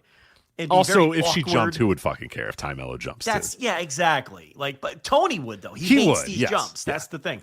But like, no one else would care. I mean, it's a total, just a girl. The pure definition of a no doubt, just a girl. So we got Jags when it's just a guy. And when it's just a girl, we'll call him a no doubt. How's that? Will that stick? You think that'll make it? You say, oh, she's a no doubt. A no doubt? Yeah. I think the connotation is going to be that they're like a no doubter, that they're that's going to be tough. It's our own little secret flagship language that our listeners understand. Right. Like Jag is one of ours too, where people will be like, he's a Jag, and they're like, he's a nice guy, and they're like, no, I don't mean that. So he's not a jag off. Right. He's a right. We're just knocking his ability. We're insulting him in a different way, sir. So because twice a year someone will say, hey, what's a Jag? And we have to explain it. You know what I mean? So this will be our new bit that we have to explain to people. Speaking of the word Jag, I'm glad you mentioned it. I got a text from my mom earlier today. She was just on YouTube and she got recommended one of our videos because I think she listens to the show sometimes on YouTube. Yeah. And it was us talking about how Ethan Page is a zilch or something like that. Yeah. And she said, wow, you guys really don't like this Ethan Page guy. You keep calling him a Jag. And I'm like, no. It's not exactly what you think. I'm like, he's boring. We don't like his wrestling, but we don't like him, but for different reasons. Right. I'm like, I think he's a nice guy. I have nothing against the man, but she's like, wow, you keep calling him a Jag. And I'm like, no. It's a different. Yeah. So I had to explain her the Jag terminology. And then I was like, why am I explaining this? Who cares? She doesn't care. He did annoy me once back in the Twitter days. I forget. We were having a conversation with someone on Twitter, a public one. Oh, he stuck his beak in. Yeah. he stuck his beak in and he was like saying to the wrestler, "Why do you talk to these dirt sheets?" Blah, blah. And it's like, motherfucker, first of all, you don't know what a dirt sheet is, number one. That's for starters. Half these wrestlers, I think they, also, they don't even know what you've dirt been sheet in the means. DMs too, brother, so don't calm down. Yeah, exactly. Yeah, right? I got receipts. It took all of our might not to call that out, as he's like publicly shaming whoever this wrestler, I don't even remember. It doesn't matter, but it's like, yeah, exactly. I love what you guys do. Yeah, but now you're ripping somebody for talking to us? Right, exactly. Come on, man. Come on, dude. Come on, Ethan played by Julian. Ethan played by Julian or whatever. We see you. Yeah. I mean, we knew he was blowing smoke when he said that, but that's not the point. No. The point is he said it. Now he's ripping somebody else. Come on. Can't do that. Can't do that, Julian. All right, we got any other transactions? Sammy is good. Sammy Guevara is good for now. Sammy's good. There was an uproar because he said new bio, and everyone was like, "Oh, he took AEW out of his bio," but apparently AEW was never in his bio. So I feel these people take this stuff a little too. The fact you even noticed that makes me question you. Like, right. Why are we paying? I changed who's his paying bio. attention that closely to Sammy Guevara's bio? People Who's did it really with doing they it? unfollowed, like this guy unfollowed this guy. Right. It's like, my God, what are you doing? Yeah, maybe he just thought his posts were annoying. Did you ever think of that? Yeah, and that's happened to us. Like there was one time where Matthew Happened to of us all the time. Botchamania, one time he joined our Discord, and I was like, oh man, he blocked us like years ago. And I'm like, hey, just so you know, this is like us. And he's like, oh, I know. He's like, your guys' tweets just annoyed the shit out of me, so I blocked you. But yeah, I like you guys. And I was like, oh, right, okay. And that was like a great conversation. I was like, yeah. He's like, I love what you guys do, but your tweets were fucking annoying, so I blocked you. And I was like, that's one of the most rational things I've ever heard. Thank you. Totally fair. Totally fair. I was like, I get it. It would happen in reverse all the time. Like we would block someone, and then they would shit talk us. And it's like, no, I just don't want to see your fucking tweets. You're all over my timeline, and your tweets stink. Right. That's really all this is mute about. was the best invention that Twitter ever did, because you could mute somebody, so it was like the soft block. You're like, I don't want to see this person ever again, but I want them to know that I blocked them, so I'll just mute them. So that was nice. Yeah, for sure. Anybody else on this? No. Got nobody. Oh, that's it. Those okay. We covered it all. You got anybody else? I don't have anybody else. Well, no. There's some tryouts. There's some WWE tryouts coming up at SummerSlam. But there is. And the coordinated tweets to announce that you're you're going. All the coordinated tweets, and then it's funny because then Gabe tweets out, "It's great to see everybody tweeting about their WWE." God, it's like, have some pride, man. Like, come on, guys. We see what's happening here. Have some pride, Gabe. What are we doing? And then he did the old. If you didn't get picked, be insulted and make sure that it drives you to be better for next time. Like, the old rise and grind style, be insulted. So they all got their directive to tweet out their tryouts. Mm-hmm. And then, it's great to see everybody. Come on, Gabe. tweeting out their tryout. See anybody interesting on that list? Or not really. Titus Alexander is fine if they want to. Who? Let me see the whole SummerSlam tryouts. I thought there was somebody that Josh Bishop would be interesting. There, he's not good at all, so I don't know. Like he's interesting. Like I would book him and I'd do something with him, but he's not that good, so I get why nobody does. But also, he was the one where but right when the skyscrapers come back together, we're gonna lose another one. Right when Bishop Bud Dwyer comes back. I know they're taking the skyscrapers. They're and now they're taking another skyscraper. What's Donovan Dijak gonna do? He's out of guys that are like taller than 6'5" to team with. Yeah. In ML Dub. J Rod's an interesting one from the women's ranks. I think she'll get hired there. She's got a look that they would adore. So she's an okay worker. She probably needs to work with better people more often, but I could see J Rod getting the pickup. The only J Rod I acknowledge is Julio Rodriguez of the Seattle Mariners. Right. That's my J Rod. Who was the K Rod? K Rod was the Angels one. Yeah, the closer. Francisco Rodriguez. Yeah. K for strikeouts. Yeah. Do you get it? I do. Okay. K Rod. That was a fun run. He had a fun little run. Yeah. Anyway. I got nothing else. All right. We're not done with the show yet. We got plenty of other topics to get to. All right. Now I will spin the wheel again, Joe. Where do you want to go? We got Saturday night's main event, WrestleMania weekend in New York, All Out weekend, Redemption. Spinning the wheel. Coal miner's glove match? Or Shotzi Blackheart's in the house for her annual Halloween Havoc. Oh, yes. Devilish game. Let's play a devilish game.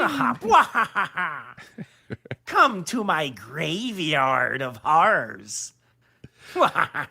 She's still doing this gimmick. I know. It's the entire gimmick is I like Halloween. Is the gimmick. The Halloween is my favorite Halloween. My holiday is her entire gimmick. Remember when her helmet with the little horns got stolen and she went to Twitter to try to find them? Remember that? Yeah. I always shouldn't laugh. It sucks to get to lose your gear. No, that would be brutal. Yeah, that'd be brutal. Yeah. Yeah, like indie wrestlers, people steal their shit out of their cars, and it's like, come on, man. Sucks. I made like $50 tonight. Like, what are you stealing shit from me for? Smash and grab to take my helmet with the little horns. Come on. Had that custom made. Did she get another helmet with little horns? Yeah, she's good. I think she did. Yeah. She's got one in MLW. Because when she resurrected Cruel out of the forest, the segment that you have not watched yet, in her backpack, her helmet was there, and she went, I'm not going back. She had the helmet with the little horns? Yeah, she had the helmet there. It was a little bit of a wink, wink, well, nudge, good for nudge. her. Yeah. Good for her. It's the Contra Mercs just wouldn't be the same if she didn't have the helmet with the little horns. No. Yeah. It fits the motif of the mercenaries. I cannot believe we have Contra Black and Red. Yeah, I can't believe it. Yeah, it's crazy. Ridiculous. Utterly ridiculous. I don't want a Contra, let alone two Contras, but I don't even know who's in Contra anymore. It's like Kushida and Okamura. Are the two guys, I think, right? But yeah, we have Contra Mercs. Is what's his face? Is he still not Samael? I know he's kind of the overseer, but what's his face? Akira Kwan. Is Akira Kwan still? I don't know. When he shows up to a taping, I guess. He hasn't been there in a while, right? I mean, he is, but he isn't. I don't know what's going. Yeah, but I don't know. We have spin-off Contra now. Yeah. All right, let's spin this wheel here. All right, let's they landed on Saturday night's main event. So let's talk about Saturday night's main event. Get this over with, and we can move on. Yeah, these shows, I don't understand why anybody would watch any of these shows ever. And this one I thought that had there was two matches I actually kind of sort of enjoyed on this show, but ultimately I'm just not understanding why anybody would willingly watch this. Speaking of the Blanchard territory, I was watching some bloodbaths on this Saturday night's main event. This was I felt like I was watching the bushwhack, the sheep herders versus thought you were watching Southwest. Whoever the fuck on. Yeah, the Blanchard territory. Absolutely. That's what I felt like I was watching here. We were getting people busted open left and right on this show. We were. So yeah, it opened with an internally long video and a rundown of every single match, like classic WWE programming where it's 27 minutes into the show before the first bell rings. It's like, why? What the fuck is people any of this? walking, dragging their wheelie suitcases behind them. Right. This was the point where I was like, I don't know. And no more Obsession either. And no, we don't even get to listen to Obsession anymore. Because at least Joe Tess doing these while Obsession played in the background, I was like, it could be worse. Because that's a good song. That's a great song. Can we talk about Joe Tess? This is so beneath him. It is. It really is. I mean, at first it was kind of, gimmicky and, oh, look, he's calling Monday Night Raw or whatever. And it's like, now this is just straight up beneath him. Like standing at a podium with Steph McMahon, host of What's your story? Host of Gracias with Steph McMahon. And it just feels combo so beneath fajitas with Steph McMahon. Yeah. Why doesn't he just take the night off and go hang out with his wife? He has enough to do. I mean, he can't like wrestling that much. I understand he grew up a fan. He can't need the money either. He definitely doesn't need the money. This isn't what he grew up with. I'm sure he doesn't like this. So why is he? It's beneath him. I don't even like him as a sports announcer, but it's still it's weird. I'm like, oh yeah, he works here. Mm-hmm. Why? Get fucking just stick Dopey Pete up there. he'll work for a fraction of the price, and it's, Yeah, that's actually kind of surprising, too, that they're probably still paying him a very pretty penny, and he could be very easily replaced by any robot or any dope. Again, Dopey Pete would do it for one divided by whatever Joe Tessa's money is probably what Dopey Pete would do it for. So, right. And it's like, and what did he really add? What did he add to the show this Saturday Night's Main Event? He added nothing. No, he does people have their wheelie cards. So he goes, Brie, Bella, and Paige, the current WWE Women's Tag Team Champions, look to retain the title against Fatal Influence, Fallon Henley and Laney Reed, along with the veteran JC Jane. Like, that's all he does. It's like anybody can do that. See, the first two are walking in dragging their suitcases behind them with smiles on their face. And then when the three heels, they're like frowns. They're they're doing that smirk and looking at each other, like the smirk and looking at each other. I see. Right. This is a piece of cake tonight. Like, they're smirking and looking at each other as they totally organically and not planned walk into the building with a camera in front of them. It's so everything about this company is just irritating. Cody walking with the suitcase and looking past the camera like it's not there.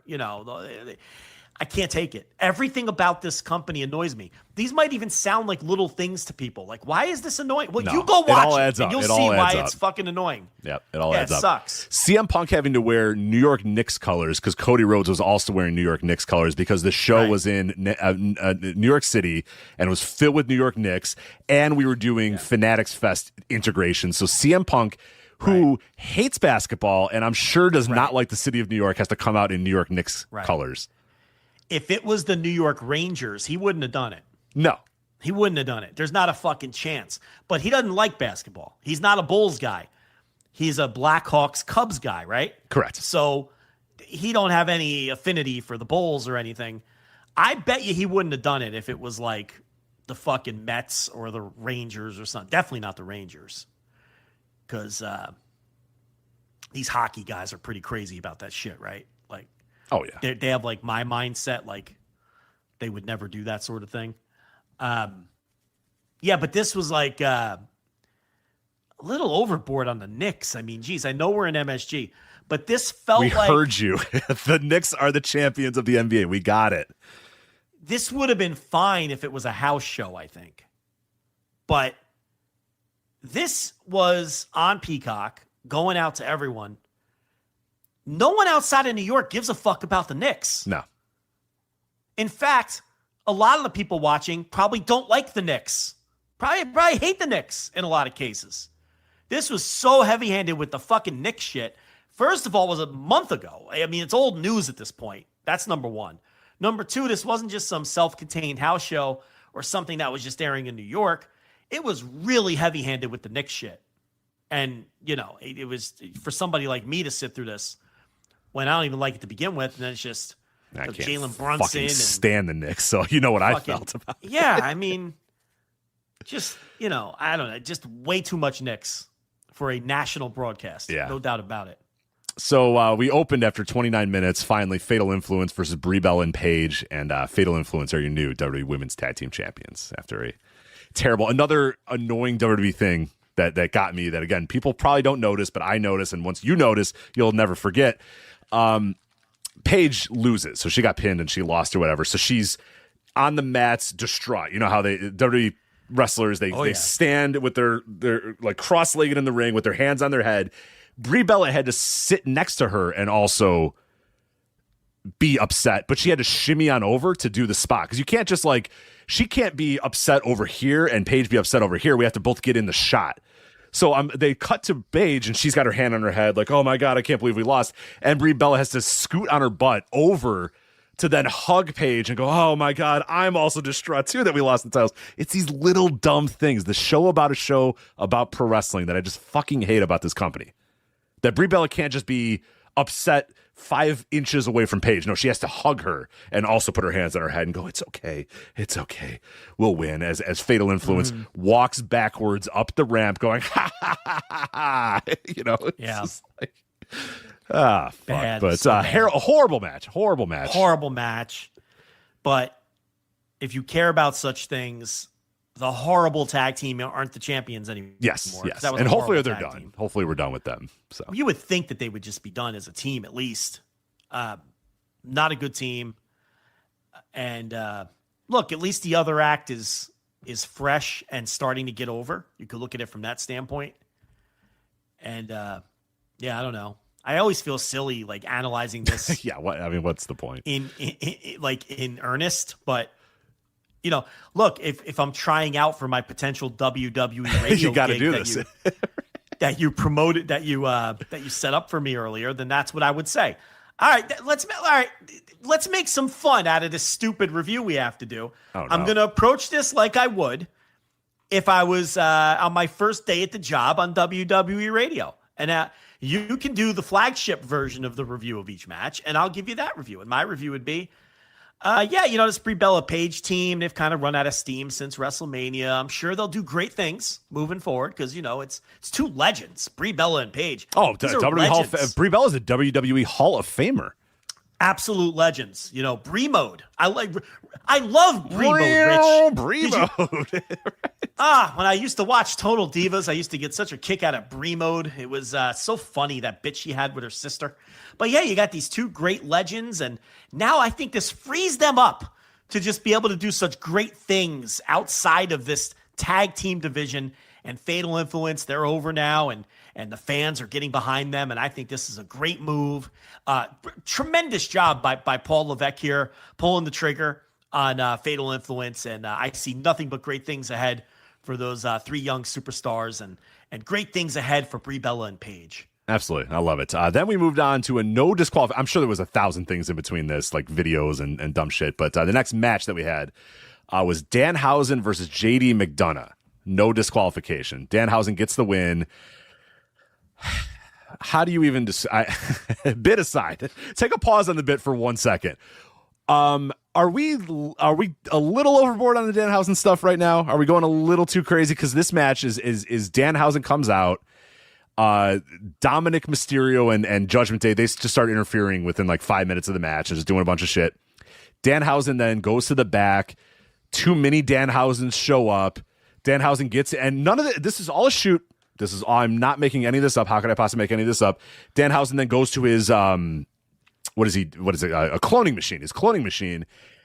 So while the mini Danhausens are beating up Jamie McDonough and Dominic, the cloning machine is vibrating and shaking, and then a bunch of smoke comes out, and then Cathausen, Karl Anthony Towns, who, by the way, I don't know if you know this, the New York Knicks, they're the NBA champions, and Karl Anthony Towns is a member of the New York Knicks that just won the NBA championship, and that show was taking place in New York City in the world's most famous arena, Madison Square Garden. So Cathausen comes out, and then Cathausen runs down to the ring, or walks down to the ring, slowly saunters down to the ring with Danhausen, and then puts JD McDonough and Dominic Mysterio through tables as Danhausen picks up the victory here in this no disqualification match. I mean, this was... None of that was made up. Did I miss that? I mean, that's... Well, Danhausen was in his New York Knicks gear. Yes, correct, yep. Okay. There were midgets running around all over the place. I don't know who they bring in. Lord Littlebrook. Who else was out there? It was Little Tokyo. And, who was it, Sky Low or whatever? Yeah. And then, yes, in fact, Karl Anthony Towns. Was it a Haiti kid, right? Was it another one? Haiti kid? Or no? Who, he did come out of the box, committed an offensive foul, and then came out of the box. tripped over a defender and committed an offensive foul, yeah. Got called for an offensive foul and came out of the cloning machine. All true. And, they are... Danhausen is just so much fun. I get such a kick out of Danhausen. And he had the little people out there. I love don't you just love the mini Danhausens? It's hilarious. Oh my God. When the mini Hausens came out, I had to pause. I was laughing so much. I was the laugh emoji, the laugh cry emoji. That was me. I just couldn't handle it. And I couldn't believe it when Karl Anthony Towns came out of that cloning machine. Cathausen, do you get it? It's just so clever. And it's so good, and I just can't get enough of that Danhausen. Can't get enough of him. Do you think they paid him a lot of human monies to take on JD McDonough last night? It's great. I was gonna, on a serious note, remember Dom Mysterio? Remember that thing? I do. Remember when that was a thing, and now he's just kind of hanging out. Yeah, he's just kind of hanging out. It's like what happened there? With JD McDonut. Don't Google JD. Don't Google.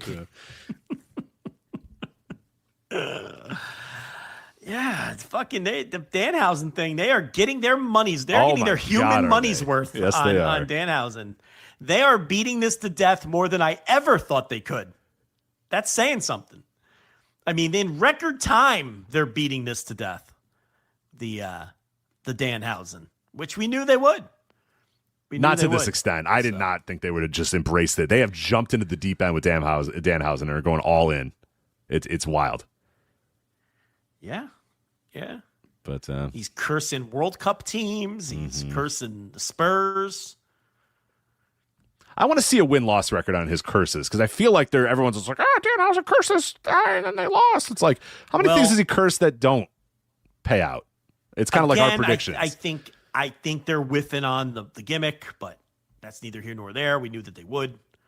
Right, the curses don't work. They're not supposed to be a geek, but supposed to be just a fun-loving, harmless guy who thinks he has powers but doesn't. Like that's kind of the idea. But in World Wrestling Entertainment, he has powers. The cloning machine works. Right? He does curse people. There's clone machines. He points and things explode. He puts curses and it works. Like it's kind of like that wasn't the bit. That wasn't really the bit. I don't know. All right, now we'll go to Lyra Valkyria and Bayley, the giant grudge match here. The homeless, crack-ridden, crack-addicted Lyra Valkyria shows up in her tatters, and Bayley faces her. And I will say, I thought this match was pretty awesome. And it was pretty awesome because Bayley is not very good anymore, so she can't really do anything. So she just kept dropping Lyra Valkyria on her fucking head. Well, that's what she does. That's how she wrestles now. And busted her open hard way.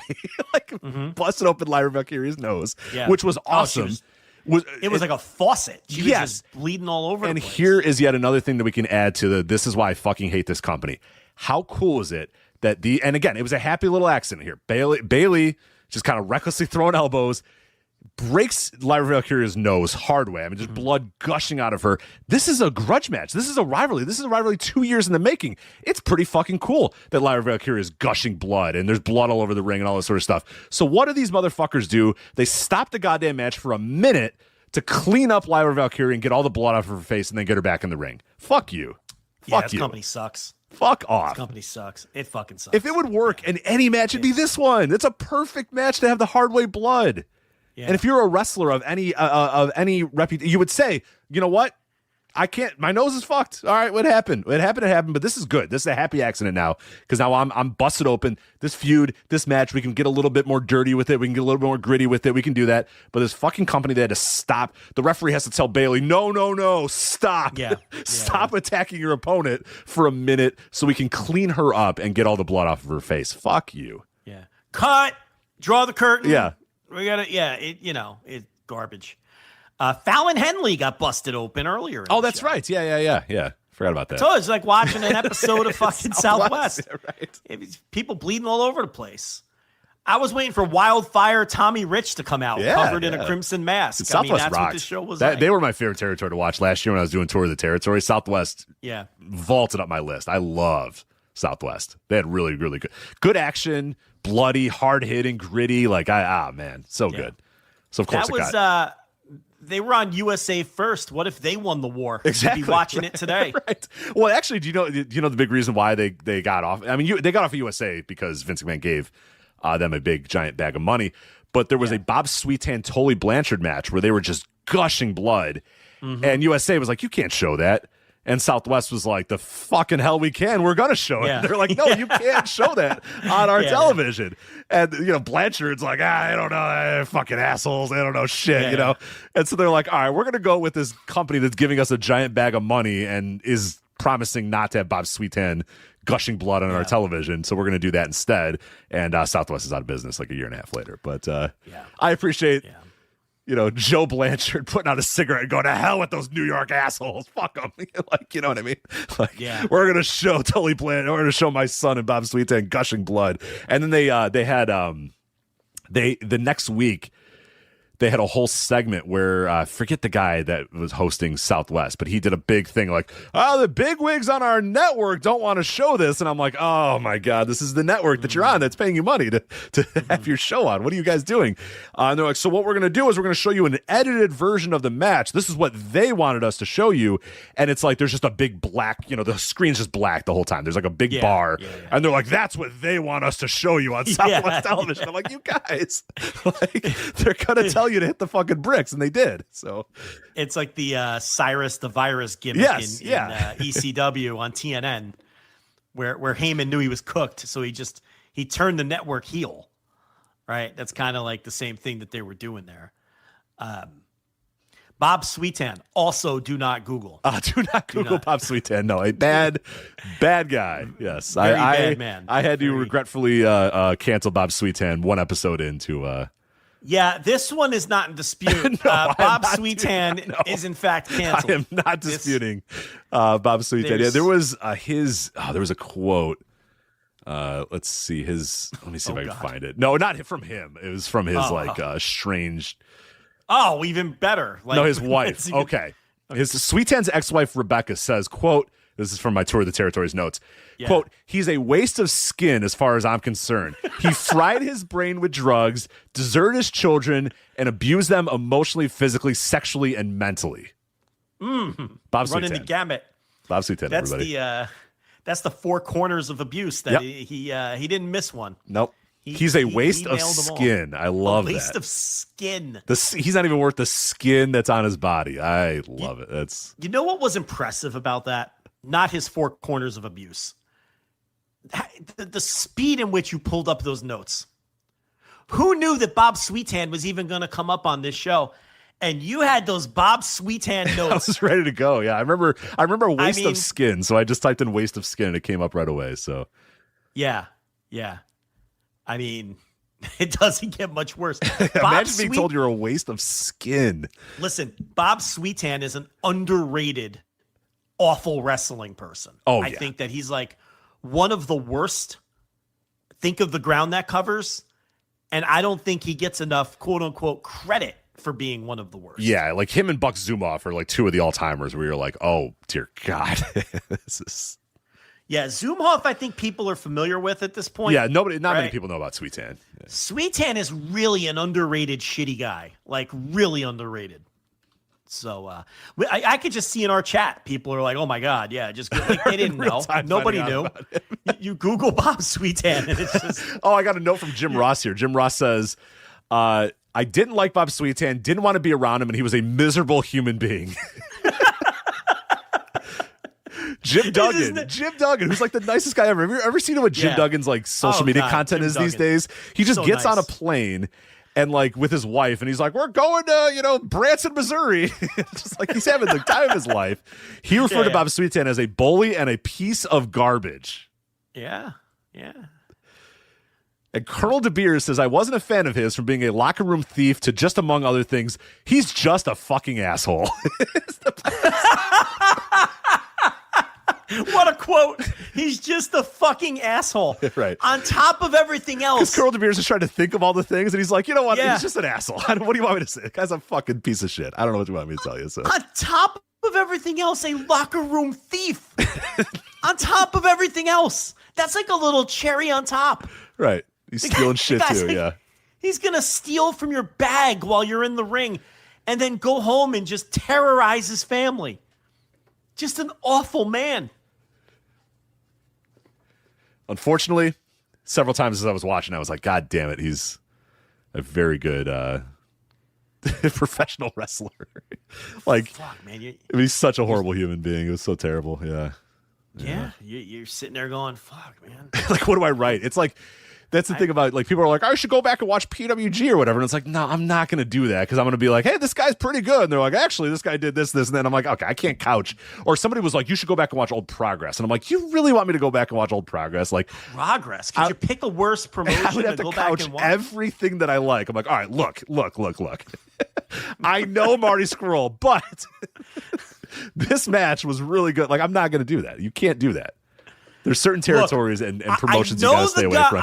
I know the guy who had a kissing gimmick on his entrance was really forcing kisses on people, but hear me out here. Yeah, there's just everyone who comes out of the curtain. You can't do a Progress rewatch. No. It's impossible. Jack Sexsmith, a little too on the nose. It's a lot of too on the nose, yeah. A little too on the nose. Yeah. Anyway, so this Lyra Bailey match actually ended up being pretty good because Bailey it's Tenru out here just dropping Lyra Valkyria on her fucking neck. I mean, Lyra looked like she was in a war. When she was done, she was just like, her nose was busted open, her neck was broken, and I was like, damn, that's a hell of a war here. But they didn't try to have the like this kind of match, but it ended up being this kind of match, and I actually enjoyed it. Well, that's how Bailey works. She's got the physical problems we're all aware of that sometimes I think are a little overstated, but they're there. And she just basically does head and arm suplexes like Taz, belly to bellies, yes. Gut wrench suplexes. She's just throwing people around. That's what she does. She wrestles like no other North American woman because it's suplex based. She's just yeeting people all over the place. So, it's always an interesting watch when she has a match like this that's high profile, gets a little bit of time. Mm-hmm. Then we'll just go to our main event. I'm sure there was all these terrible the break-ins with celebrities, and half these celebrities are just Zuffa boxing people. And it's like, what is this? It's terrible. Yeah, I know. Yeah. Oh, we got like highlights of Fanatics Fest, which looks like my absolute hell. There are a few places I would rather be less than Fanatics Fest to watch athletes. Yeah. Walk around and then pay $1,000 to get an autograph from them. No, thank you. I do feel like Fanatics Fest and WWE has the Venn diagram is almost a perfect circle of people who would enjoy both of those things, though. So it does make a lot of sense.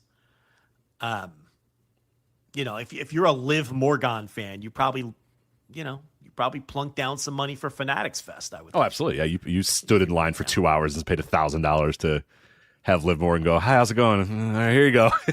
Yeah. Oh, yeah, I met Liv Morgan. Can I get a picture? Yeah, you can't touch me, though. Oh, okay. No arm. Okay. No prom poses. Right.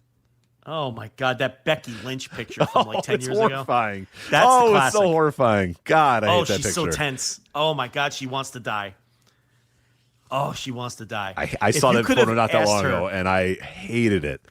God, I hate it. It makes me uncomfortable. If you could have asked her in that moment, do you want to live for the next 8 seconds until this is over, or do you just want to die right now? She may have chosen to kill me right now. Yeah. She is so tense in that photo.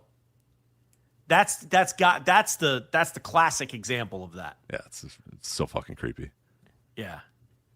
And then then there's the other one I love is the Sasha Banks at the airport with the Jets fan. That's a good one too. Yes. Where it's probably like 5 a.m. and someone said we needed a Dark Side of the Ring on that photo. The Becky Lynch prom photo. Yes. Dark Side of the Ring on that. Thank you, Danny H. 7177 in the chat room. It's so good. Dark Side of the Ring. Becky Lynch prom photo. It's like, I was horrified. Just like these talking heads be like, I saw it. I couldn't believe it. Becky Lynch is like, I would have been dead. I would have rather been dead. Doom, doom, doom, doom, doom. Chris Jericho. Sometimes you go to WWE The World. You know what I mean? It's just so good. You can just see it. It would be great. It was just Friday at WWE The World. Akira Tozawa was taking on Drew Gulak in the ring. Yeah, absolutely. And then the whole setup.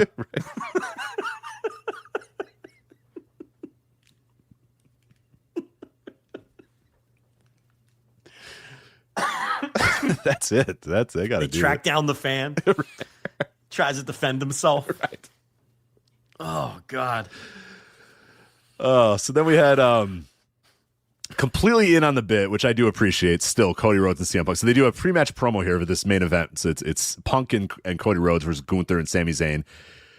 So they're standing there. They do like a Road Warriors thing. Like Cody does a promo and he goes, "Tell him, Punk," and Punk's like, "Well," and then I'm like, "All right, I get it, guys." Yeah. And they're both standing in like weird directions, and Punk's like, "Oh, you're trying to out, shoulder me on the video, but we both have to have our shoulders all the way out." So I appreciate that it's like, and Punk does this all the time, and Cody does this all the time too, where they know it's shit. Yeah. So they try to pretend that they're in on the bit, that they know it's shit, which I guess I appreciate, but I don't know. It's bad material, so they're doing it in a tongue-in-cheek way. Right. So they do this promo about, can we coexist? And it's like, what do you think, Cody? Can we coexist? I don't know, CM, can we? Just like this terrible promo. The story, see, you got to, because people aren't watching this shit. I guess that's true, right? The story is they're both baby faces, and they're facing each other at SummerSlam. The story is Will Ospreay and Kenny Omega. Correct. That's the story, okay? And they're getting along in a very passive-aggressive way. But Rich is right. They knew this segment was shit, and they really hammed it up to an extra degree because we all know how Punk and Cody are. They don't. How do I even put this? They into know words? It fucking sucks. When they were presented this sheet of paper, they looked at it and said, "Can you believe this fucking shit? All right, let's make the most of it." All right, so they made the most of it.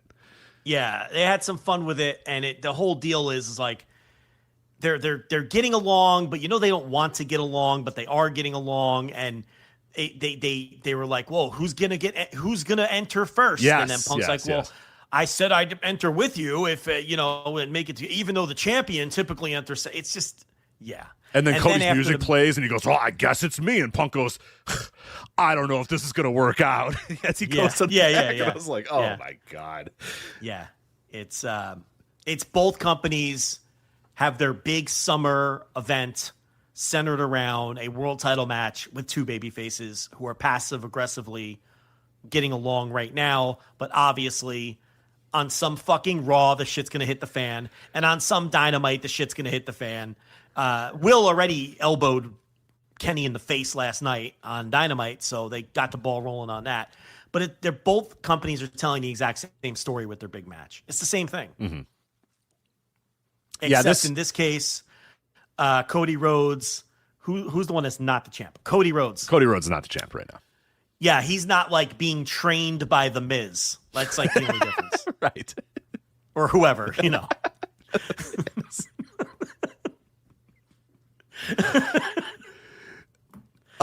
Bill Dixon points out, we're on the chat room, they're both wrestling fans, and they died a little inside, and that's the thing. Like they both are still at their core. They love wrestling, and they know that this is utter shit. So they went out there and were just total fucking goofballs the entire time. They want to get to the angle where one guy turns. Right, what they want to do. That's what they want to do. But they got to do the "can we coexist" thing, and they were given a sheet of paper about how to cut a "can we coexist" promo, and just said, "All right, fine, we'll just fucking do this, but we'll do it in the goofiest fucking way possible." So they went out and they had a professional wrestling match against Gunther and Sami Zayn, and they lost. Gunther and Sami Zayn did because Nick Aldis wouldn't let Gunther cheat. Mm-hmm. So that's how CM Punk and Cody Rhodes beat these guys. I feel like does Cody never just win a match? All of his matches are like won via someone coming in or somebody interfering. I'm like, this guy's the biggest heel in wrestling. Like, he only wins via like he'll hit his move, but it's always like somebody's coming in and doing something, and then he hits his move. It's very strange. Rich, these mutants don't care. I guess. Yeah. These fucking mutant fans, it doesn't matter what you give them. They eventually got 15,000 people in this building, or I think it was really 13,000, whatever it was. They got like 13,000 people in this building. That is scratch and claw to get there. And they gave them 4 matches. These people don't deserve respect. So what does it matter? All right. They don't care. These fans are idiots. And I just got fired from WWE Radio. Damn it, you're done. I lasted one show review. You didn't even get the whole. You didn't even get the whole review done. I didn't even finish the review, and I got fired. I would never make it. Because then I was looking at my video, and I'm like, why is there so much time left in this video? And then Joe Test said, we're not done yet on Saturday night's main event. Coming up next, NBA champion and NBA Finals MVP Jalen Brunson and the OTC Roman Reigns. And I'm like, what are these guys going to do? And turns out fucking nothing. This could have been an email. This could have been a YouTube video. These men walked out to the ring. This could have been an email. They walked out to the ring. Roman's fucking music played for 25 minutes. He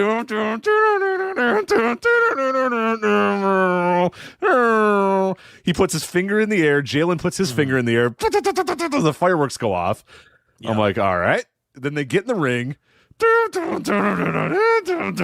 For another 15 fucking minutes. They put their fingers in the air again, and then pyro goes off again. And I'm like, what in the God's name are we doing here? And then they finally get in the ring, and Roman through his veneers is like, oh, see. What that means is I called in a favor, and I got you a title belt. And Jalen Brunson has presented a title belt. Yeah. And I'm watching this thinking, what? These people paid hundreds and hundreds of dollars to watch Roman Reigns through his veneers talk to Jalen Brunson about giving him a title belt that had the Knicks logo on it. 4 matches and this. What was this? Am I missing? What did I miss out of this? What did I miss out of this? Chris Fowler sitting there at ringside. Oh, was he there? I didn't see Chris Fowler. Yeah, well, they were talking about other when they were doing the celebrity thing. You could see him sitting behind Pernell Whitaker, I think. Wasn't Pernell Whitaker there? There was some boxer there. And Terrence Crawford, I think, was there. Terrence Is that who you're Crawford. Thinking of? Yeah. Of course, I pull a boxer from 1992. Right. Chris Fowler is sitting behind him. Ken Norton was not there, I don't think. No. Tough get these days. That'd be pretty cool if Ken Norton was there. I don't think the Bayonne bleeder Chuck Wepner, but that would have been really cool if he was there. They also Chuck Liddell was there, and they didn't name him. I saw him sitting there behind. Wait, so they named all these fucking dweebs, but not Chris Fowler and not Chuck Liddell. Well, I guess Chris Fowler wouldn't be cool. He's not on the cool factor. I can understand that. Yeah. I forgot. I noticed they fake crowd noise. They made a mistake here. They show O'Shea Jackson, Ice Cube Jr., and he's wearing Dodgers gear, and they show him on camera, and they say, O'Shea Jackson's here, and you hear the crowd go, yeah!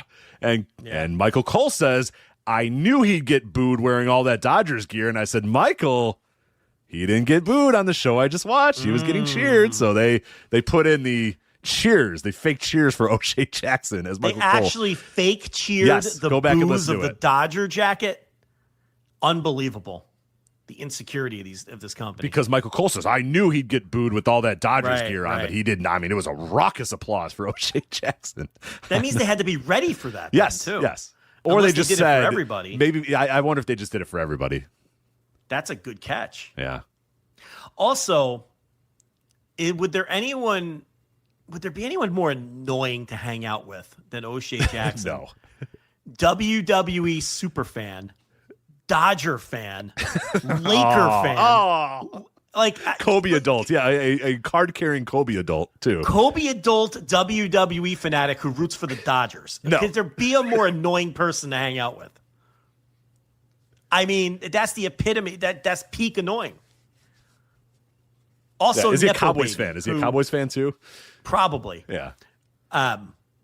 Also grew up rich and, was gift wrapped a career. It's just you can't possibly find a more annoying person.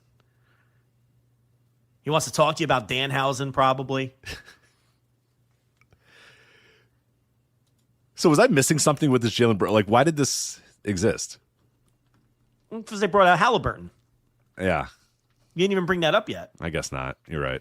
So then they bring out Halliburton. Tyrese Halliburton from the Indiana Pacers. Halliburton from the Pacers. Because, I don't know, 3 years ago in the playoffs, there's got to be like, and I'm not one of these, WWE. I'm not a wrestling fan that thinks like you can't show anything but this is like, I can imagine like this is real inside. Yeah, baseball, I'm imagining like this thousands and thousands of WWE fans are just looking at their screen, going, "What is happening? What is any of this?" This is content for Ibu, is what it is. It's for no one else. Yeah. Like, this is what I mean. This was so inside baseball. This was for a Madison Square Garden house show. Yes. No one else in the country gives a shit about Tyrese Halliburton and Jalen Brunson and their playoff beef from the 2024 NBA playoffs. No one gives a shit. Fair, I think it was last year's playoffs, but still. But whatever it was. It wasn't this year, which still would be bad enough. It's like it was a local thing for a local crowd, which would have been fine.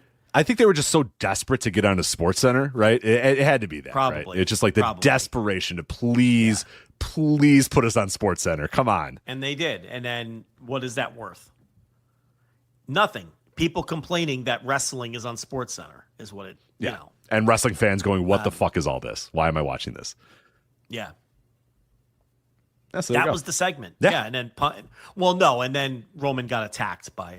Right. At least it kind of got on track there a little bit. Turned into a wrestling angle to some extent when the fucking screeching Muppet came out and attacked him. So, Seth freaking Rollins. Yeah. SummerSlam. That's next weekend.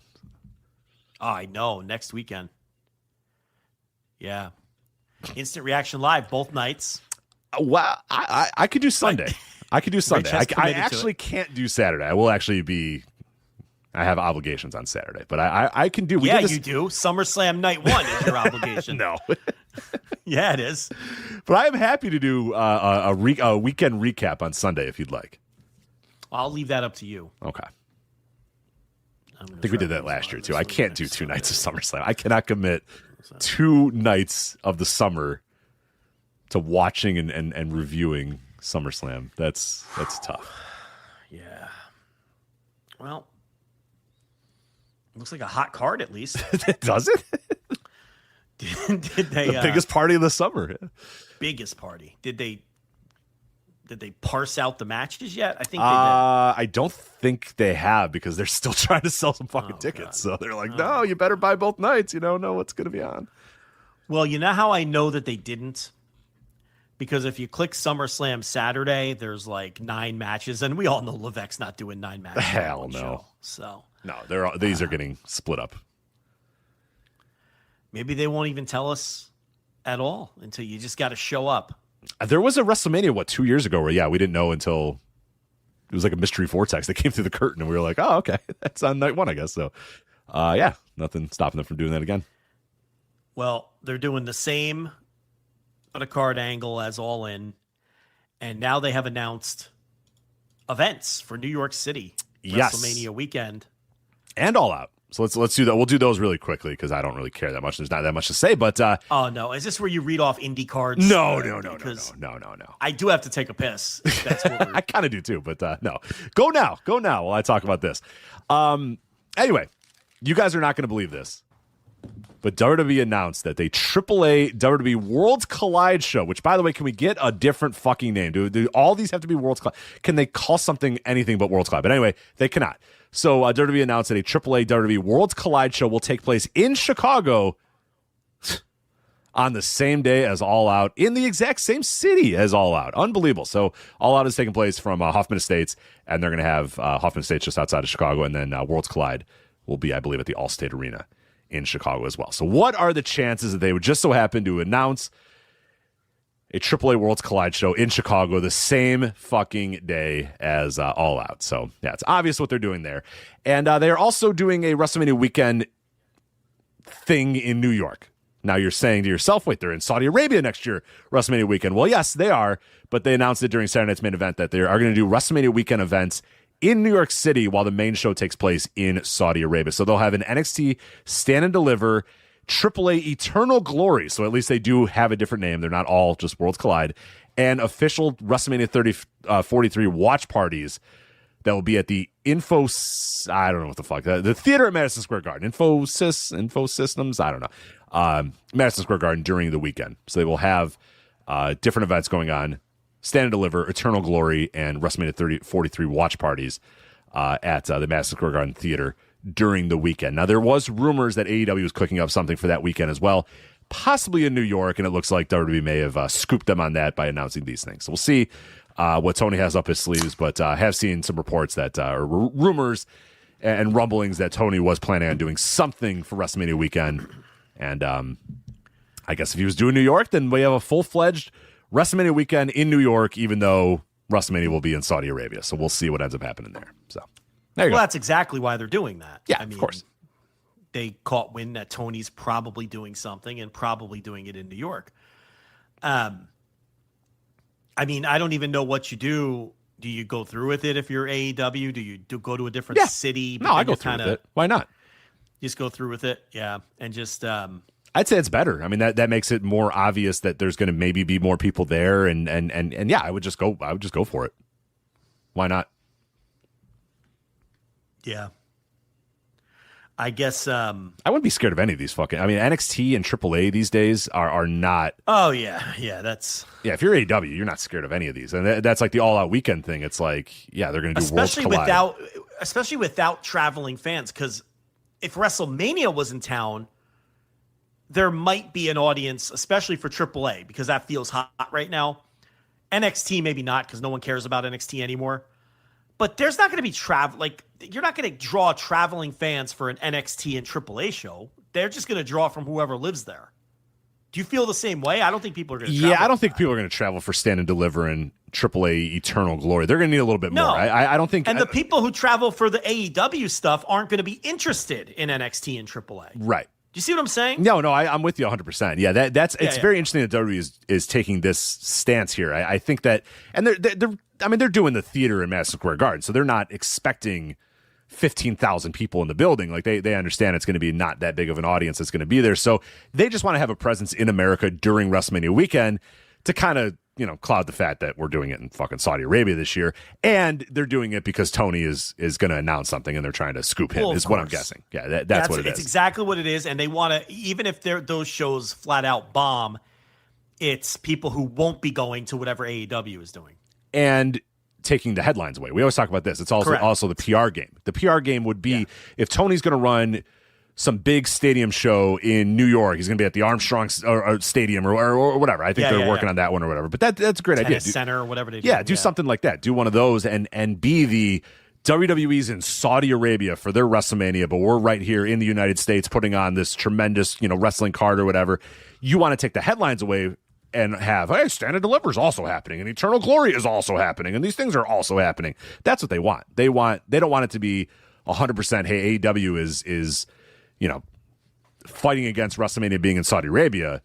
They want, AEW is running in New York, but also NXT is running in New York, AAA is running in New York. There's an official watch party, and there's WWE World is taking place in New York. You know what I mean? They want all that shit too. So, these are going to probably not do very well, but they don't care. As long as it takes they don't give a shit.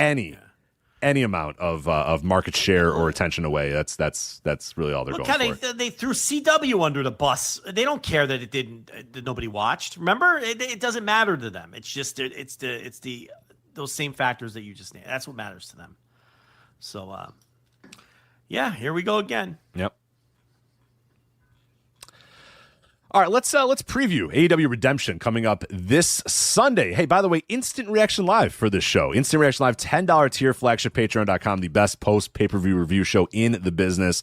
I'll be live Sunday night, immediately following Redemption. So now you did the Thursday Dynamite review this week, talked a little bit about the card, delved into a little bit of what's going on with this Redemption pay-per-view. I liked your discussion about it being, it's a cash grab. I mean, this pay-per-view does not need to exist, but it's all right. I mean, whatever. It's a pretty good-looking card on paper. It's probably going to be a very good show because AEW pay-per-view shows are all pretty good. But yeah, this one is, of all the new additional AEW pay-per-views that have been added, this one feels like, did we really need Redemption? But we didn't. But so the conversation I had on the review was that this is the first time Tony's doing a pay-per-view, and it feels forced. Feels like you're just forcing one.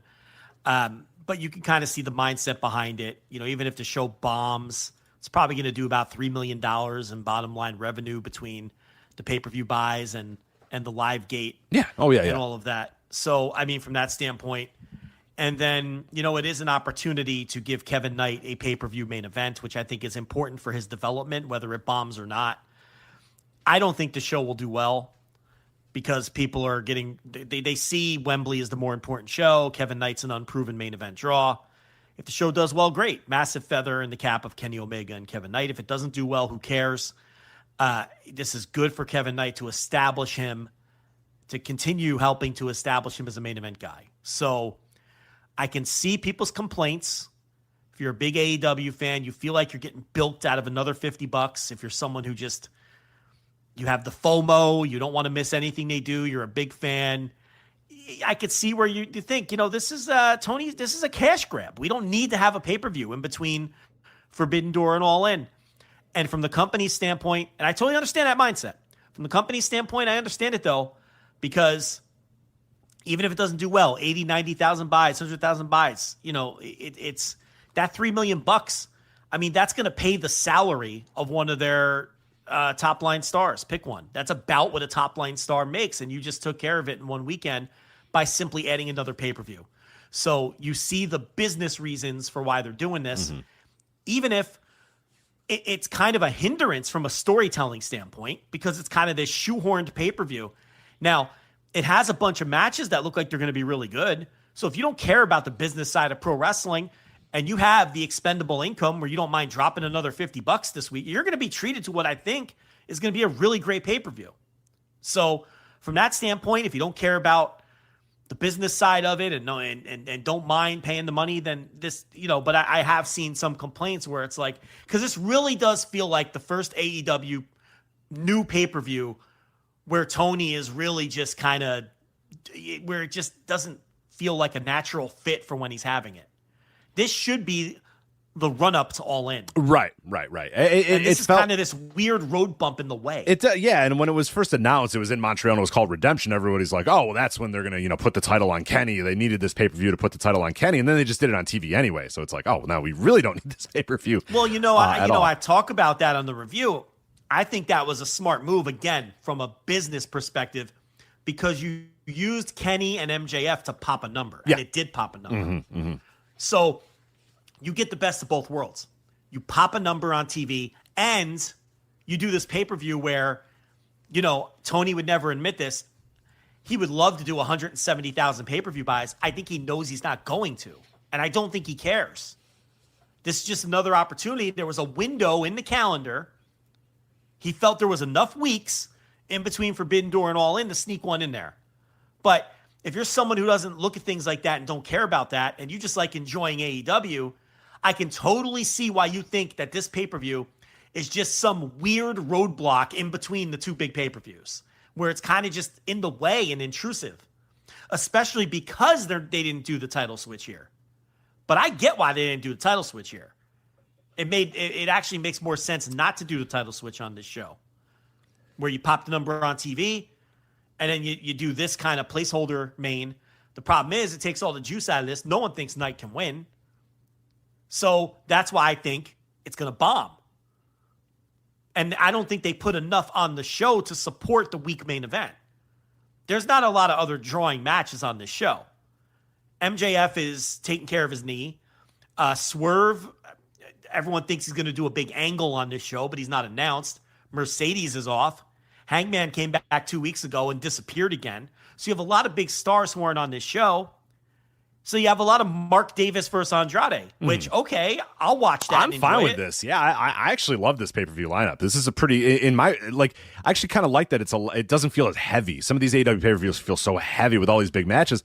This is it feels kind of like an in-your-house pay-per-view, and I mean that complimentary in a good way, where it's like there's some goofy matches on the show. There's, the stars are in a tag match or whatever, and you have this, world title challenger that has no chance of winning, but that's fine. I don't mind that. I don't necessarily need every AEW pay-per-view to feel heavy and have 9 consequential matches. It's fine to just have a show with a bunch of stipulations right. and everything. I'm excited about most of the show. I'm actually more excited about this pay-per-view than I am a lot of AEW shows, because it doesn't feel like it's going to be that heavy.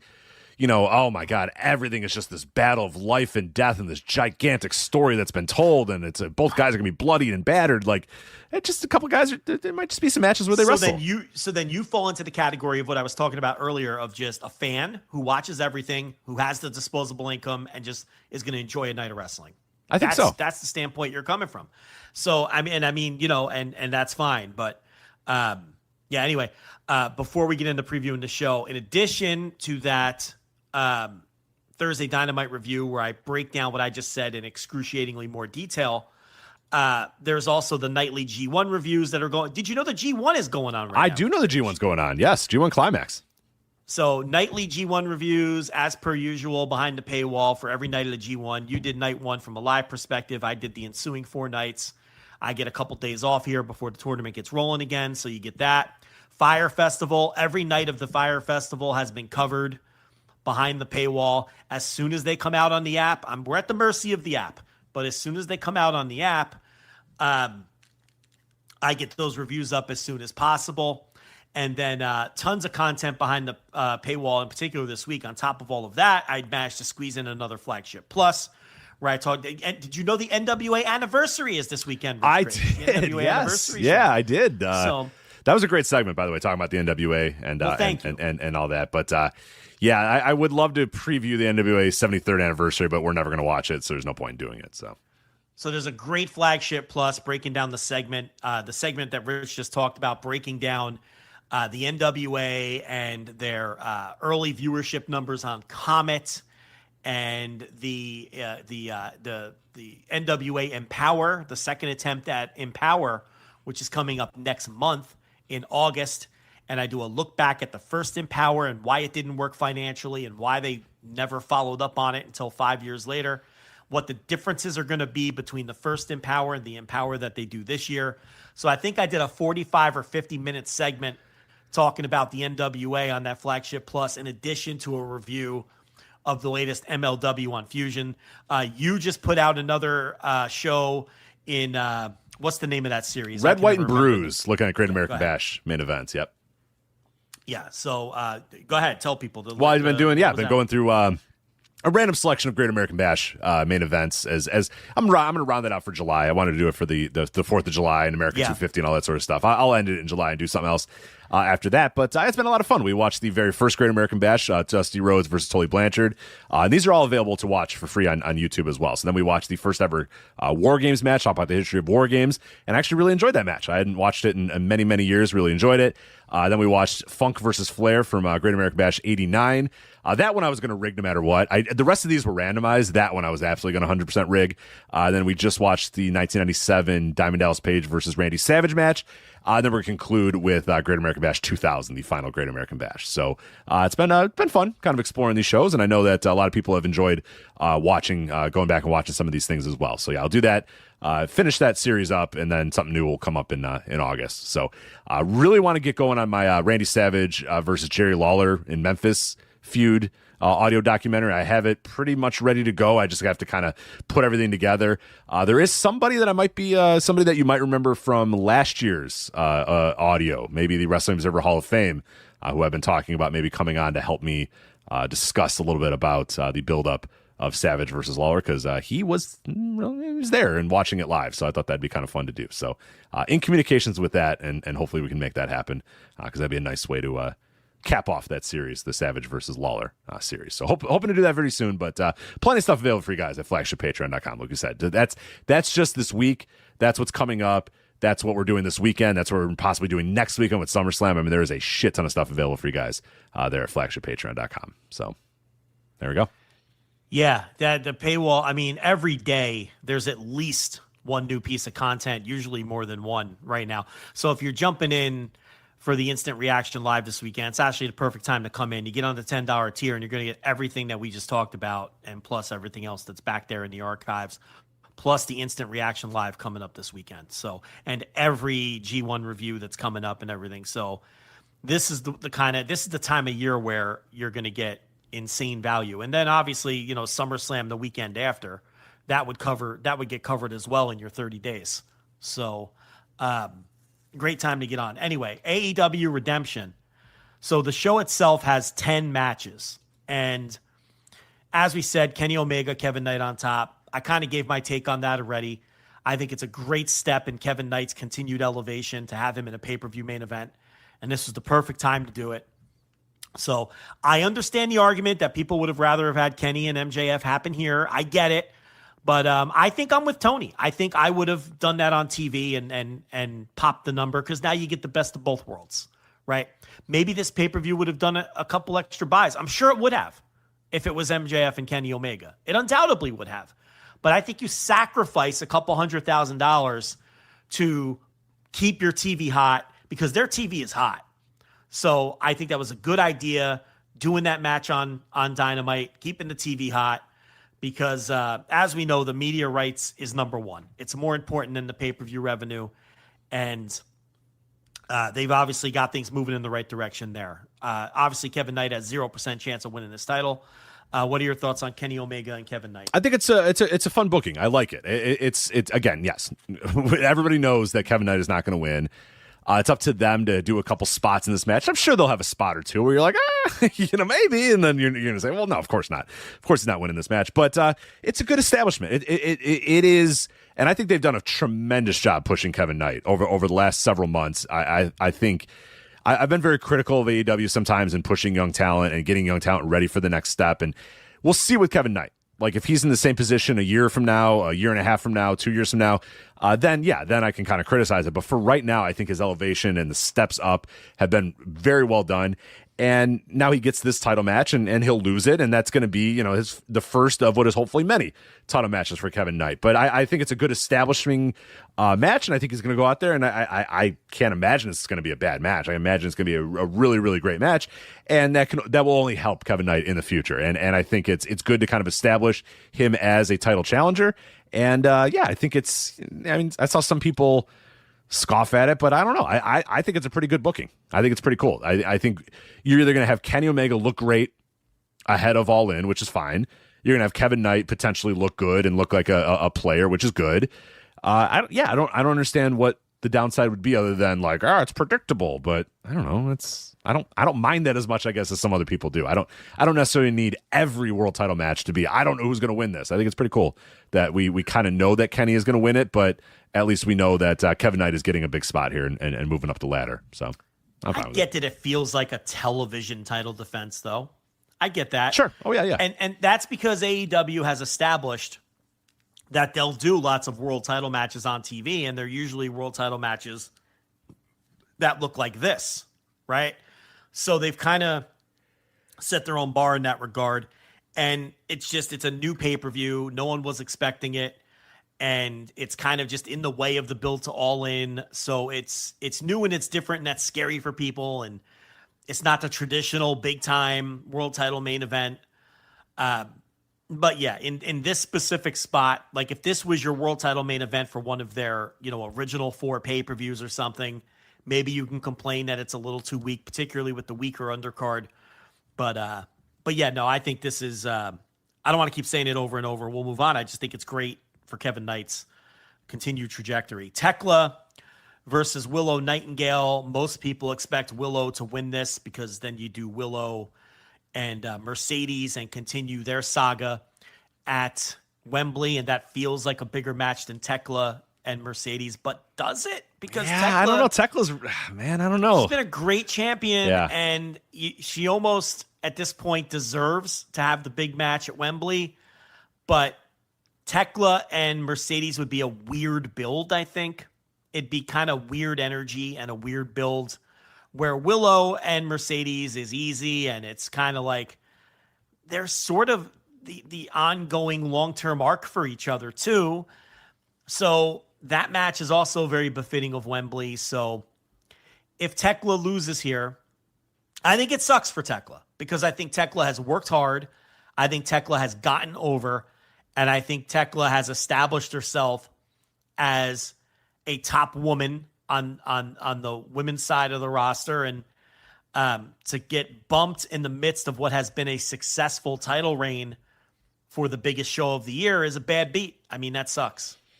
Yeah, it's one of these things where it feels like she's maybe earned the chance to go into Wembley with the title. You understand why they probably wouldn't go that way and why the long-term story has kind of been Willow versus Mercedes. But, man, this is one of those things where I know that is maybe what you wrote down 6 months ago that you wanted to have happen, but fuck, the Tekla's pretty undeniable right now. So I don't know. If I'm Tony, I would really, really have to think about it. And he's probably just going to go with Willow and Mercedes because that's the match that he wanted, and that's the match that people kind of think fits. But yeah, it's one of these things where it's like, that sucks to take the title off Tackle. She has done nothing. I mean, I don't feel like we've seen the end of it either. It's not like one of these title reigns where you're like, yeah, we're getting a little long in the tooth. Let's move that title off of her. Like, I still think there's a lot of juice left in Tackle as champion. So I don't know. We're gonna see. I mean, I'm the betting favorite. I'm sure is Willow, and I'm guessing that Willow is going to win. But yeah, I'd have to at least have a pretty strong conversation about, well, can we maybe just do Tekla and Mercedes? But you don't have Willow drop out of the tournament because of injury and then come back from injury very quickly to not have her in this world title match, right? So this is what we're doing here. I mean, obviously. Yeah, she's the debilitating shoulder injury that lasted 3 weeks, and now she's back. So anyway. I don't know nothing about that, and I will not speculate on that. I'm trying to see if I can find some betting odds on this Tekla Willow match. So next up we have, I'm looking for that national title, Mark Davis and Andrade. So eventually we'll get to another MJF Andrade match, I would think. It's not going to happen on this show.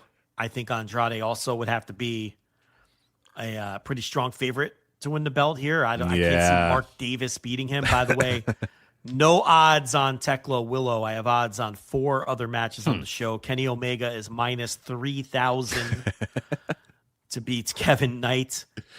You put $1 on Kevin Knight, something happens. Kenny, plus 900. Kenny has some debilitating injury early in the match. They decide to pivot. They're probably. Well, if anyone listening has inside information that they're going to shock the world on Sunday and put the title on Kevin Knight, please let us know. Let me know. I will. I would appreciate that information. 3 other matches have odds. I'll get to them when we get to them in the preview. Yeah, I would imagine Andrade gets the win here and wins this title from Mark Davis. But I mean, there's a way that you can have somebody come in and interfere, and because maybe you don't want Andrade to have this match because you don't want to take it or this title, keep it away, keep it because you need something for Mark Davis to do with the title. So maybe, but yeah, I would guess that Andrade probably wins this one, gets a modicum of revenge over the Don Callis family. The Painmaker versus Tommaso Ciampa. No holds barred. Kind of thought we were done with this. He just makes you think of the Fresh Maker. You think of Mentos every time with the Painmaker. Now you will. But I thought it was weird that this wasn't on Forbidden Door. And I chalked it up to maybe not fitting the theme of the show. Yeah, and then they did it at Beach Blast. They finished it off at Beach Blast. Or Beach Break. I did the review, the Thursday Dynamite review for that week, and I warned everybody I was going to call it Beach Blast at least 5 times, and I think I did like a couple times, but Beach Break. Sting versus Rick Rude. Yeah. So, and also I think maybe they held it off because they knew they had this pay-per-view coming, which was going to need some stuff, and they probably still view Chris Jericho as some type of draw. I don't know if that's even true anymore, but I'm sure they view it that way. So here we are, the Painmaker, who hasn't been, they didn't give a lot of TV time the last couple weeks. He got a couple pre-tapes to put over the Painmaker gimmick, and that's about it. So no holds barred match, Tommaso Ciampa and the Painmaker. So Ciampa will do a bunch of crazy ass shit. So of course he will. You know that. Kyle Fletcher defends the international title against Bandito. Everybody's banned from ringside. This is probably the betting line favorite for match of the night. Either that or Kenny Omega, Kevin Knight, right? So, look, they have a lot of stuff going on with Kyle Fletcher. He got into it with Kevin Knight on Dynamite. Okada is being very passive-aggressive towards him. He's got this Bandito match in front of him. But the fact that he's got all these other side feuds brewing tell me that he's getting through this. And also the fact that, what was it, last week or the week before, we went through Bandito's booking record, and this guy just never fucking wins. Never wins. No, Bandito's not winning this match. So Fletcher is probably surviving this, despite the fact that usually the babyface is the one who prevails when it's everyone is banned from ringside. Yeah, so if with that, because I was going to think of, okay, if there's a way to get this title off of Fletcher and to Bandito, you could do some nefarious thing or whatever. But if we're beholden to the everybody is banned from ringside, then yeah, Fletcher's probably just going to win this one. Yeah. Unless you wanted him to lose and kind of work on his babyface turn and right, because you could have that where he loses and then Callis, berates him and Okada berates him and Knight berates him, and that if you want to start that, because I think my guess is that this guy's winning the C2. Like, kind of feels like that kind of guy this year, like a guy who at least should be a contender in the C2, because he's not long for the Don Callis family. He's clearly going to turn babyface at some point, break free from them, and go do whatever he's going to do. So, I don't know. Yeah, I don't know. I'm trying to think of a scenario where Bandito could get this win, and I guess you could just do it, and then Fletcher just gets berated or whatever. I don't know. I'm not sure. Well, what I was saying was the everyone banned from ringside usually favors the baby face. Right. Is what I was saying. Because Kyle would have the Don Callis come help him. Yeah, right. Yeah. Right. So that's how I was approaching it. And you're right. If Bandito does win, Kyle can somehow maybe figure out a way to blame the fact that he didn't. Yeah, you could do something like that. I just think he'll retain because I think they're building towards Fletcher and Okada for this belt. Right? I mean, because Okada is annoyed that Fletcher has this belt. Yeah. Okada sees this as his belt. So I think that's the Wembley match is probably Fletcher and Okada, right? That's where my head goes too. Yeah. So I think Bandito we're trying to protect Bandito because he's the ROH champion, but Tony doesn't protect Bandito. Tony doesn't do that. Tony so we don't have to give a shit about Bandito. No. Yeah.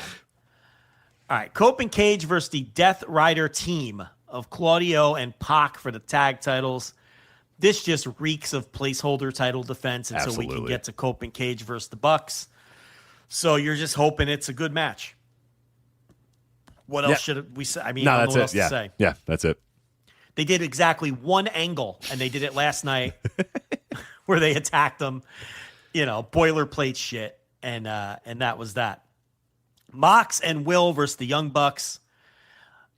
This is going Listen to that, be how awesome the match sounds. It sounds fucking incredible. It does, but it's going to be a story match. Yeah. I mean, this is going to be whatever chapter. You know what annoyed me last night?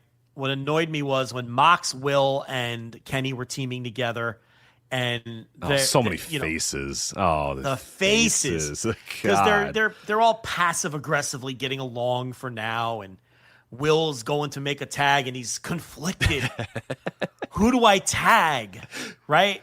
And he's making these goofy faces and he's looking back and forth. And Hechicero just has to sell this stupid arm wringer for like 30 seconds because Will can't figure out who to tag, to the point where even the commentary was trying to cover for that, because I think it was Shivani was like, well, Will better hurry up and make a decision because Hechicero can reverse this in a hurry. I'm like, Tony, this guy's been in this arm wringer for 45 seconds. I don't think he's gonna reverse it anytime soon. And poor Hechicero, he's slapping the shoulder like still trying to figure out ways to try to sell this arm wringer, and it's like, it's just so heavy-handed and overwrought and subtlety hammer sports entertainment bullshit the way that they worked that match last night. And I feel like that's what this match is going to have, a lot of that, because it's just going to the next evolution. The Bucks don't trust Moxley, which means they don't trust Will, and they're afraid for Kenny. Moxley and Will, at some point, we all assume Mox is going to turn on him. I think there's an outside chance that it's actually Will that's going to turn on Mox. I pitched that on last week's TV review. It's like, gets him before he it says, I know you're going to turn on me, so I got you ahead of time.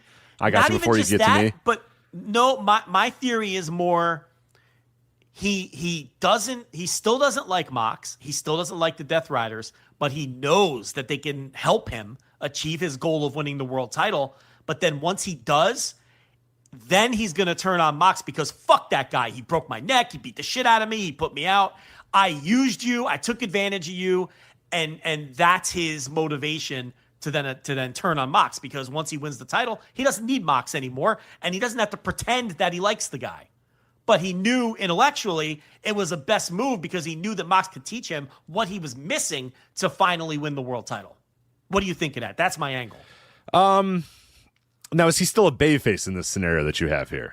To me, it's probably a heel turn. Okay. And it doesn't have to happen at Wembley. He could have the big moment at Wembley. He could have a couple, you could even wait till, whenever the fuck, the next pay-per-view. But I think The fact that everyone thinks it's going to be Mox, I think they might zig instead of zagging, and I think Will might turn on him with that kind of motivation behind it. Like, hey, look. Yeah, well, because a lot of people are saying, like, oh, it makes Will look like an idiot because he's just sitting here, and we all know that Mox is going to turn on him. But, yeah, that might be the pivot is like. Will turns on him instead. Right. Will turns on him instead. So, and then you let the fans take it wherever they want to take it. If they don't like that, they'll boo them. If they like it, they'll cheer. Yeah, you know, I don't know. I could dig that.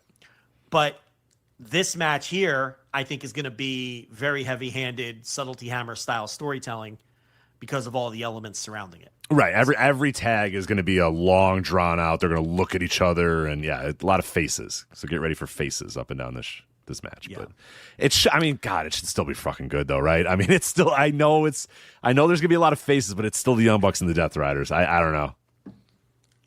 I have high hopes for it still. No, I'm sure. Yeah, I mean, it could be awesome, but you're getting some kind of wacky angle at the end of this thing, though, whether it's the finish or after the finish or something. Hikaru Shida, TBS title, Maya Worlds. I don't give a single fucking shit about this match, so the floor is yours. No. Oh, you're not into this either? No, okay. I can't stand Hikaru Shida. I think she's one of the worst. She's the shits, and I cannot believe we're doing another Shida push. Of all the women on this roster, that's the one we're going to again is Shida. So this show has 10 matches. He's starting it an hour early. Okay, so there's that aspect.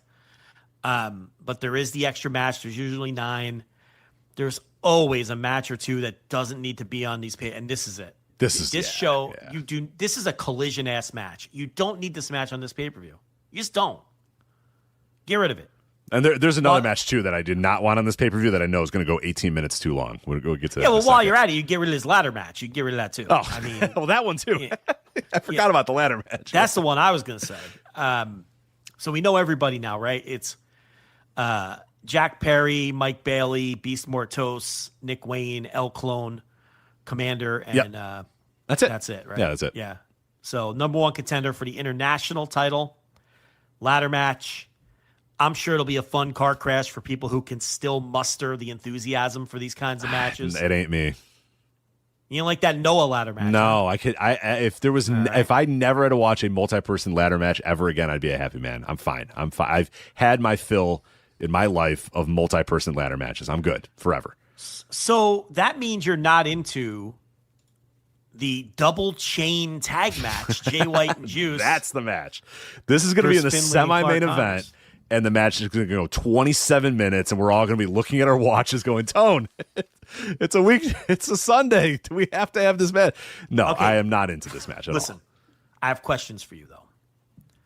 What the fuck is a double chain match? Is this a double dog collar? Is this... They didn't say dog collar. They said double chain.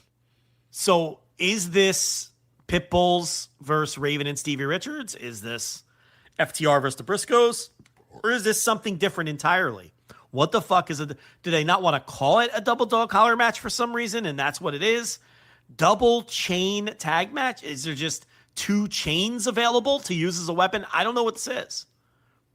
But I think the fact that it's a double chain match, if it's a double dog collar match and the dogs are in the match, okay? So I think that's what this is. I'm going to be into this. I love a dog collar match. A dog collar match. But why wouldn't they just call it a dog? If it's going to be a dog collar match, why would you not just say the Dogs? The team name is the Dogs are in a dog collar match. That seems. I agree. That's why I'm asking you. Do you know what the fuck this is? No, I don't understand why it's a double chain. Yeah, I don't know. Double chain tag match. Double chain. I guess you're chained at the wrists, maybe, right? You're chained at the wrist. Yeah, that's possible. But the dog. Why would the Dogs not want a dog collar match, though? Why not just do the dog collar match? It's always a winner. Yeah. You could dog collar Jay White to Finley and Juice to Clark. And then, those are always good. Are you excited about another Jay White, David Finley feud? No. I'm not excited about anything related to those two men. I'm not excited about anything related to Jay White. I'm not excited about anything related to David Finley. And I don't understand how people can still be excited about Jay White in the year of 2026. He came back and everyone's like, oh yeah. I was like, oh God. I was like fine with him being gone. I mean, I am just so Jay Whited out, even though he's always gone. He's always hurt.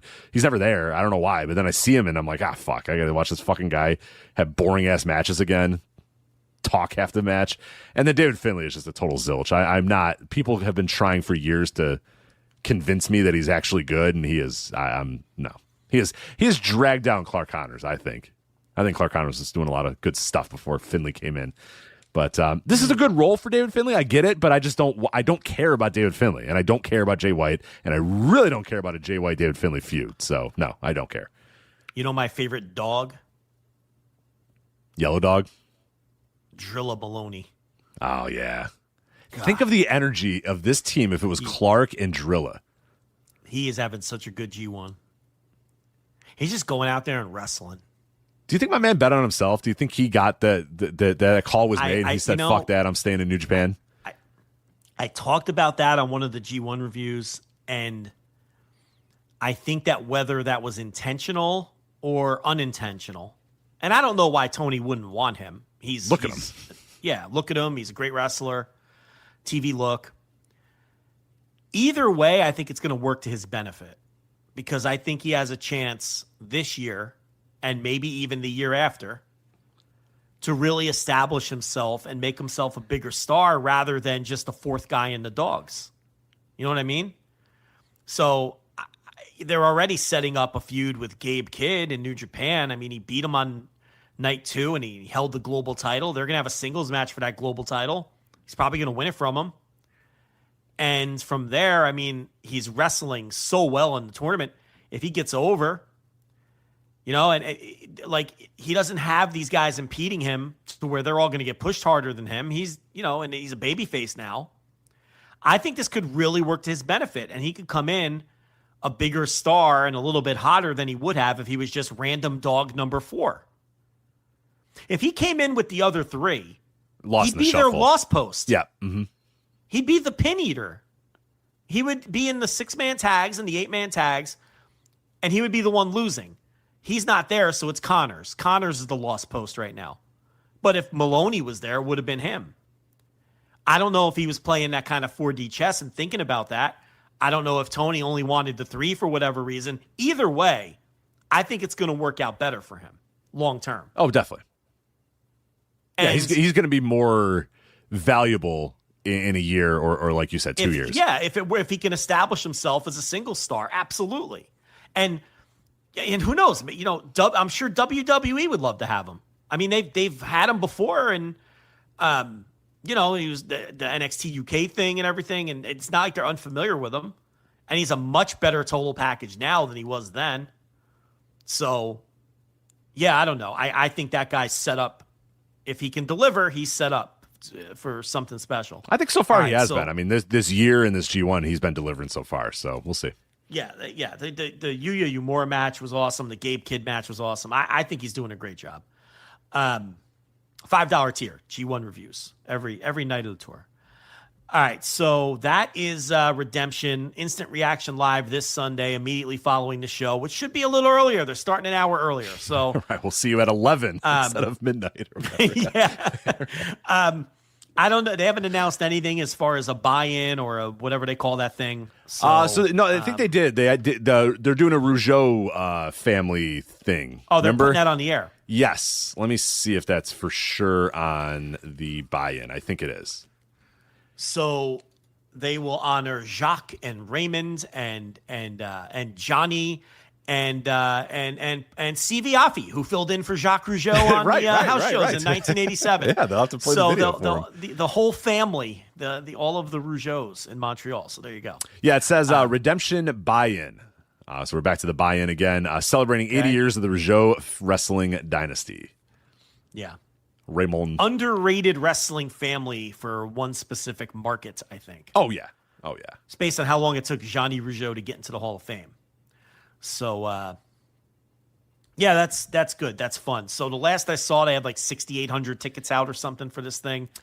So, yeah, it's somewhere around there. They have it set up for a little over 7,000. It looks like they're going to get there pretty easily. Get that, yeah. So I don't know if they're going to spruce up the numbers a little bit, get up to 8 or so, but they'll be pretty healthy above 7 for sure. Nice little gate. Yep. 400,000 or something. At the center bell, center with the RE instead of the ER. That's right. Yeah. Jacques Rougeau will snub his nose at that house and say, yeah, I booked myself versus Hulk Hogan and drew 12,000. He did, yeah. He won, by the way. Yes, he won. In that era, in that political era, he won. He convinced Hulk Hogan to do the JOB. In 1998 or 97 or 98 or whatever. It's so good. That is one of the most amazing feats of a like promoter. Hulk Hogan was just like, whatever, man, fine. If that's what you want to do, that's it. Because you could just see John be like, I believe I should win the match. And Hogan's just like, brother, I don't know, man. I'm Hulk Hogan, brother. I think I should. And like the war of attrition, like Hulk Hogan had to be like, all right, look, fine. Yeah. Yeah. You want to win? You can fucking win. I don't care. It's fine. Maybe he had the assorted goons who took out Dino Bravo, strong arm Hogan. Oh, yeah. I didn't think of that. Yeah, I didn't think of the biker gang, the Montreal biker gangs. Yeah. Montreal is a rough city.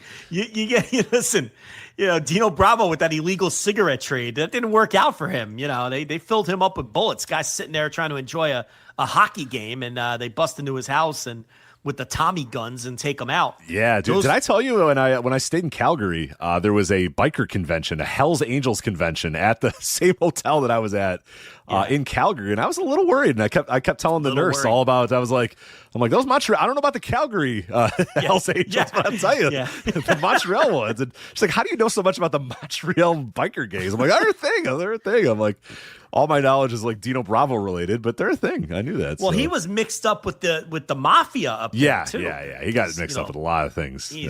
He was an Italian, French, Canadian. How does that work? But it seems. Didn't work out good. So he mixed up in the black market and the illegal cigarette trade. You got to avoid those tax stamps on the cigarette packs, like Christopher Moltisanti. That's what Dino Bravo was wrapped up in, and that didn't work out. No. So these Rougeaus, listen, would it shock you if they're connected in some way? No, for sure. They're wrestling promoters in Montreal. No, they're connected some way. Established for 8 decades. I mean, listen, if they had someone have a chat with Hulk Hogan, right? That wouldn't. Someone was holding a bat, me at all. smacking it into their hands, and Hogan looked over and said, that's fine. Johnny, you want to win? You can win. That's no problem. We're not taping this, right? And he did the job. He did the honors. I would hope that I don't know about the availability of it. I'm sure it's not there, but one of my all-time favorite pro wrestling themes, All American Boys, is so good. The Fabulous Rougeaus, the All American Boys. I adore that gimmick. Yeah, it was very entertaining. The little American flag. Little American flags. Yeah, and people think I don't like fun in wrestling, and I like fun in wrestling when it's funny and when it's clever. The problem is most wrestling is not funny or clever, but the Fabulous Rougeaus pretending to be good American boys. As a troll. Yes. As a troll. Right. They're little American flags. Yes. And that's or hear me out. Danhausen midgets. That's that's fun. It's fun. It's wacky. Yeah. Cloning machine. They're gonna do this cloning machine bit over and over. You never know who's coming out of the cloning machine. That's a thing now. Yeah. Celebrities That's a thing now. adore. There'll be every time they're in a city, it'll be, oh my god, it's that guy from that city. It's Harvey Keitelhausen. It's a thing. I don't know if Harvey Keitel is going to get the. What do you mean? You never know. Yeah, he might have a new movie coming out or something. You get the Harvey Keitelhausen. I'd like to see that. In fact, he's alive. Don't be googling. I'm telling you, he's alive. I know what you're doing. No, you're googling. You're hoping he's dead. No, I think I know that he's alive. All right. Well, he's old. He's old as shit, but I know he's alive. Well. Fucking, you need old actors too. Who plays the old roles? I agree. I just don't know. Right? WWE doesn't seem to. If they wouldn't announce Chris Fowler was in the house, they're not going to announce Harvey Keitel is in the house. So no, you're not going to announce he's in the house. He's going to come out of the cloning box. No, it'll be some fucking streamer that you've never heard of.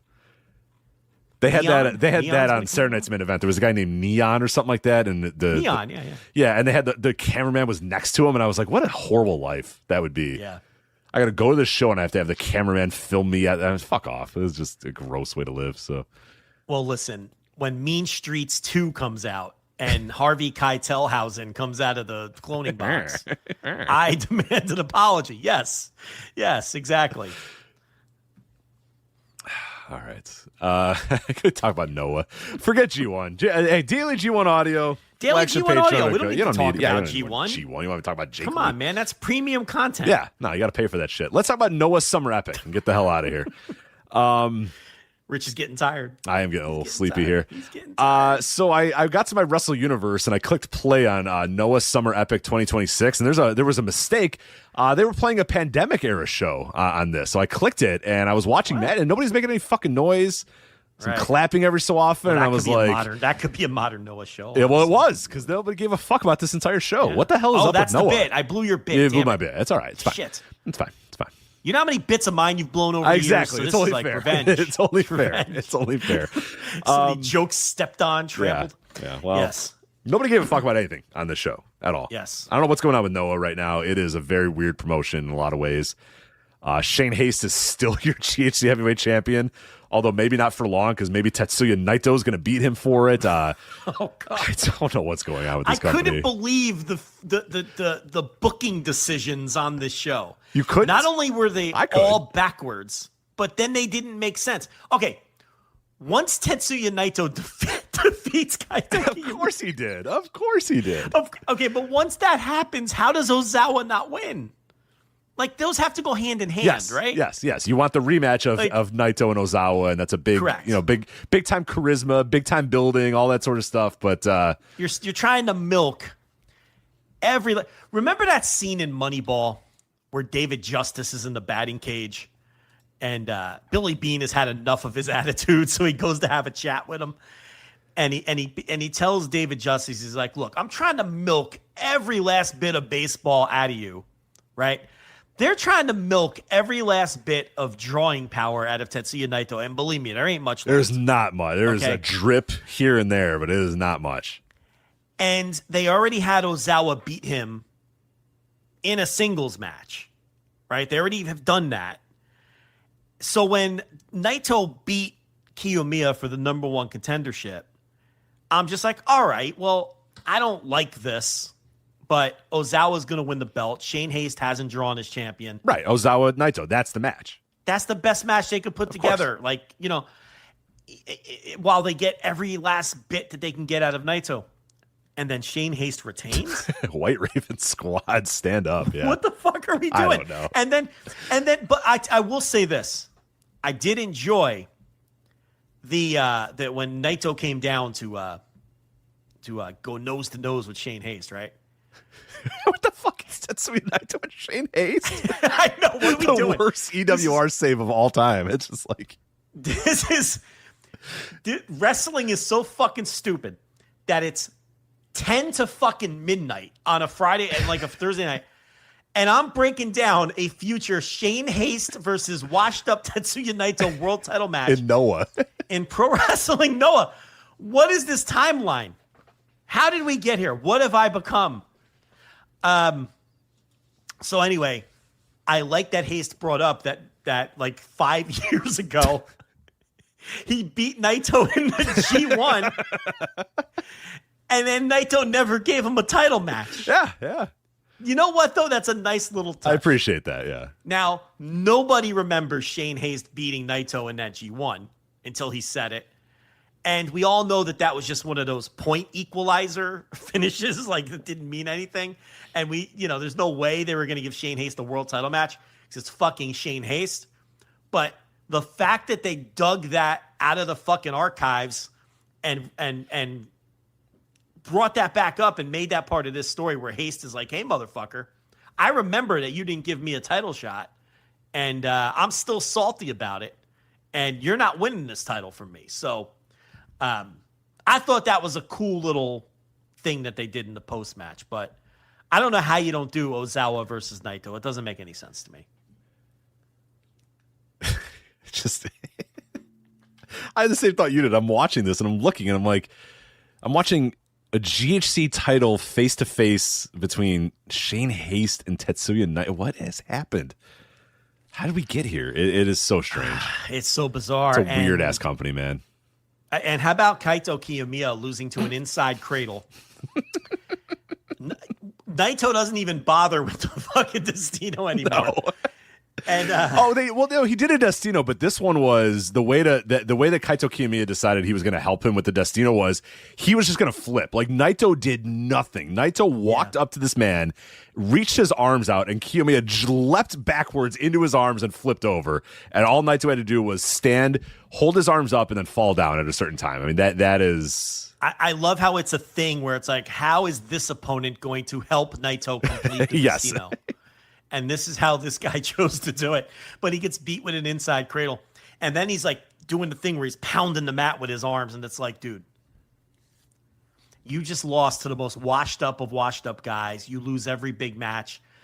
The Team 2000X a month ago in Corrigan mocked you and told you to break up your unit because it sucks so bad. And then you listened to them and you broke it up on the next Corrigan. Right. What is the deal with this? There has to be something behind the scenes with this guy, right? There has to be. Why is he treated like this? I don't know. I have never seen a wrestler that is a star, a top guy in a promotion, treated this poorly. I mean, can you think of one?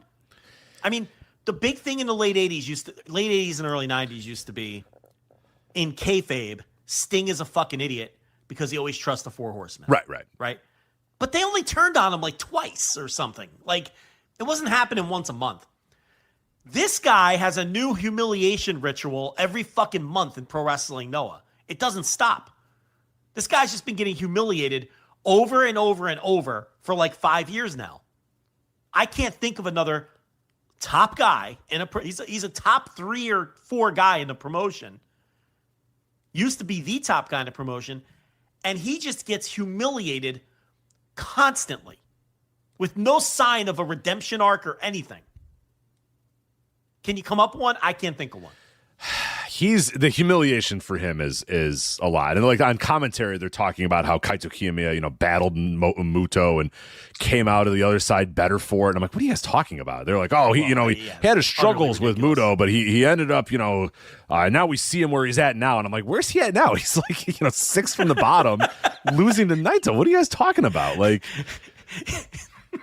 the heels told him, you suck, your unit sucks, break it up. And he said, okay. That's where he's at now. It's rough. What do we mean where he's at now? He doesn't have a unit. He never wins. What do they do? Like, I know they're just doing their job, but that's such a hard sell to say, like, look at where he is now.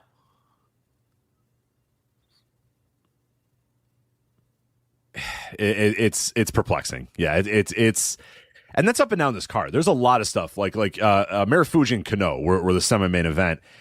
And this match is happening, and nobody in the crowd gives a fuck about anything going on with these guys. And I'm just thinking, man, this Marufuji Kano should be like a generational rivalry in Noah. And in some ways it is. And it's just this match that's just happening.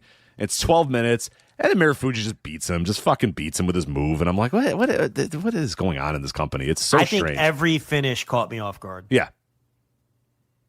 Of the important matches, Yeah, because I'm thinking, okay, well, Marufuji is carrying the arc for a while, but Kano's going to beat him here. Nah. Nope. So now what do you do with Kano? Like, he just loses this, and he was downcycled to some degree before this, and I don't know. What a weird fucking show this was. Mm-hmm. And it wasn't good, and it didn't have a lot of heat. They drew a little over 2,000 fans. I don't even know what to make of that number. I should have noted the worst thing was after Marufuji beats Kano, Kenta comes out. Yeah. And I'm thinking, oh man, this crowd's been really quiet, but this is going to, and they didn't give a fuck. They didn't give a shit that Kenta was challenging Marufuji. And I'm just like, all right, well. Yeah. And I'm also thinking, I get it, because most of these people probably weren't even fucking born the last time Kenta and Marufuji. I mean, they're the old rivalry that we're doing. Yeah, it's a long time ago. It's 20 years ago. They did wrestle on Marufuji's anniversary show about 10 years ago, right? That's still a long time, I guess. Right. That was Hideo Itami versus Marufuji. Kenta was there and didn't even bother wrestling. Like, I thought maybe he had some indie booking in Saskatoon or something, and that's why he wasn't on the show. But, like, he was there. Is he hurt? I don't know. Kenta? Why didn't he wrestle on this show? Didn't That's kind of weird, isn't it? But he's there. Like, he fucking... So I don't know. I figured he was working for, like, Defy or something. I was like, oh, why is Kenta not there? He hasn't worked since mid-June. I mean, maybe he's injured. I don't know. But he challenged Marufuji. So there you go.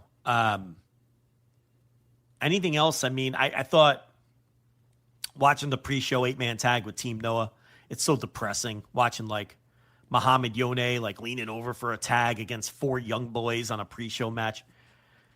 Can we just, like, these guys aren't going to quit on their own. I mean, I know, let O'Hara leave. Please quit. Can Please we fire old that yeller? man. Can we old yeller these guys already? Yeah, I mean, Muhammad it's sad. Yone, it's rough. It's like, I don't know. I guess that's not really the right path either. How about we just book them a little better? Like, what's the problem with it? Like, I don't. It's just so, like, it comes off disrespectful and weird, and they're just like these outcasts. They're Team Noah in Noah, but they're the outcasts. It's so strange. I don't know. At least they won, I guess. But you didn't like the ladder match, huh? Nah. Not I mean, again, talking about random booking, you and I are like, well, the only guy that has to win this, if it's the N1, has to be Daiki Otoshima. Daiki Otoshima, yeah. No. Alpha Wolf. No. Alpha Wolf. Nobody won that I thought was going to win. No, right. Yeah, it's like the whole angle was like to set up for Daiki Otoshima to win, and then Alpha Wolf wins. Yeah. Yeah. Well, I mean, you know, Kid Lycos 2 could have taken it home. Could have been worse, I guess. Eita overcame the Mist Spit and defeated Bushi. And that's the other thing. When Naito won, I figured Bushi would win too. And then I figured Ozawa would win. Like, they did nothing I thought they would do. I guess I thought Soya and Ino would win. Yeah, we knew that they were going to win. Yeah. Yeah, and that match sucked. Oh, awful. Yeah, that team. I hate that team. And I like Manabu Soya a lot. And I hate that team. Too goofy. Too pop, too light. It was pop and light. It was the Team 2000 X Hour for that one, the run-ins and everything. This show wasn't good. No. Yeah, Team 2000 X, in this match, they, like, it happened in the main event, too. They would come down to the ring, all of them, and then they would go away, and then they would just come back. And I'm like, well, then why'd you go away? Like, they did in the main event, too. They were like, oh, Team 2000X is back ringside. Like, why did they walk away then? Okay, I will say, though, I'll explain that. Shane Haste in the press conference told Ozawa, you don't have the guts to wrestle me without your guys at ringside. So Ozawa sent them away in the beginning of the match. But you knew they were going to come back. Right, and they came back like 7 minutes later. Right, and then White Raven Squad put them in side headlocks and marched them out of the building. And then Haste won because Ozawa didn't have his guys to help him. So, look, it was a very basic pro wrestling story, and they told it. And I'm not going to get on them for that, but it just doesn't make sense to keep the belt on Haste and do Shane Haste versus Tetsuya Naito for your world title. I'm so confused by this promotion. I'm confused. And the show, it would be one thing, but the show wasn't good. There wasn't a match on this show that I'm going to recommend to anybody. No, the best match is probably Alejandro Dragonbane versus Love and Peace, but it was like an 11-minute tag match that's pretty inconsequential. They just went out there and wrestled. It was good. They just did a bunch of shit for 10 minutes, and it was fine. And then I liked Inamura and Kaz Fujita because it was 4 minutes, and they just screamed at each other and dropped each other on their heads a couple times. And slap some meat. Yeah. So I like that. And then everything else was pretty bad, and I didn't like anything else. So, man, what would my haters think of 2026 Joe Lanza, big Hideki Suzuki and Kaz Fujita fan? Yeah, unbelievable. Well, listen, things change, man. Can't be stuck in the mud. No. Got to be flexible. So before we depart, Noah has a brand new title. And Joe, it might sound a little familiar to you. The new GHC 200 title will have a time limit of 200 seconds. Oh. Yeah, countouts will be up to 5, so no 19. None of those. You're not getting 18. 13. 11. 13. 14. 14. Yeah, none of that. 18. 19. Nope, none of those. Yeah, 5. You get to 5. And if they count to 19, both guys are still up on the stage, but they still manage to slip in there before the 20 somehow. Every time. Yes. No, not in the GHC 200 title. And if any GHC 200 title defense ends in a draw, the title will be retained by the champion. So it behooves the champion just to stall for time and get to those 200 seconds. Yep. Yeah. All right. So it's about 3 minutes. So wow, it's the speed title basically. Well, there's no fresh ideas. Nope. There's just recycled ideas. Yeah, it's 3 minutes and 33 seconds or something like that. Yep. 3 minutes and a little less. 3 minutes and I don't know. Okay.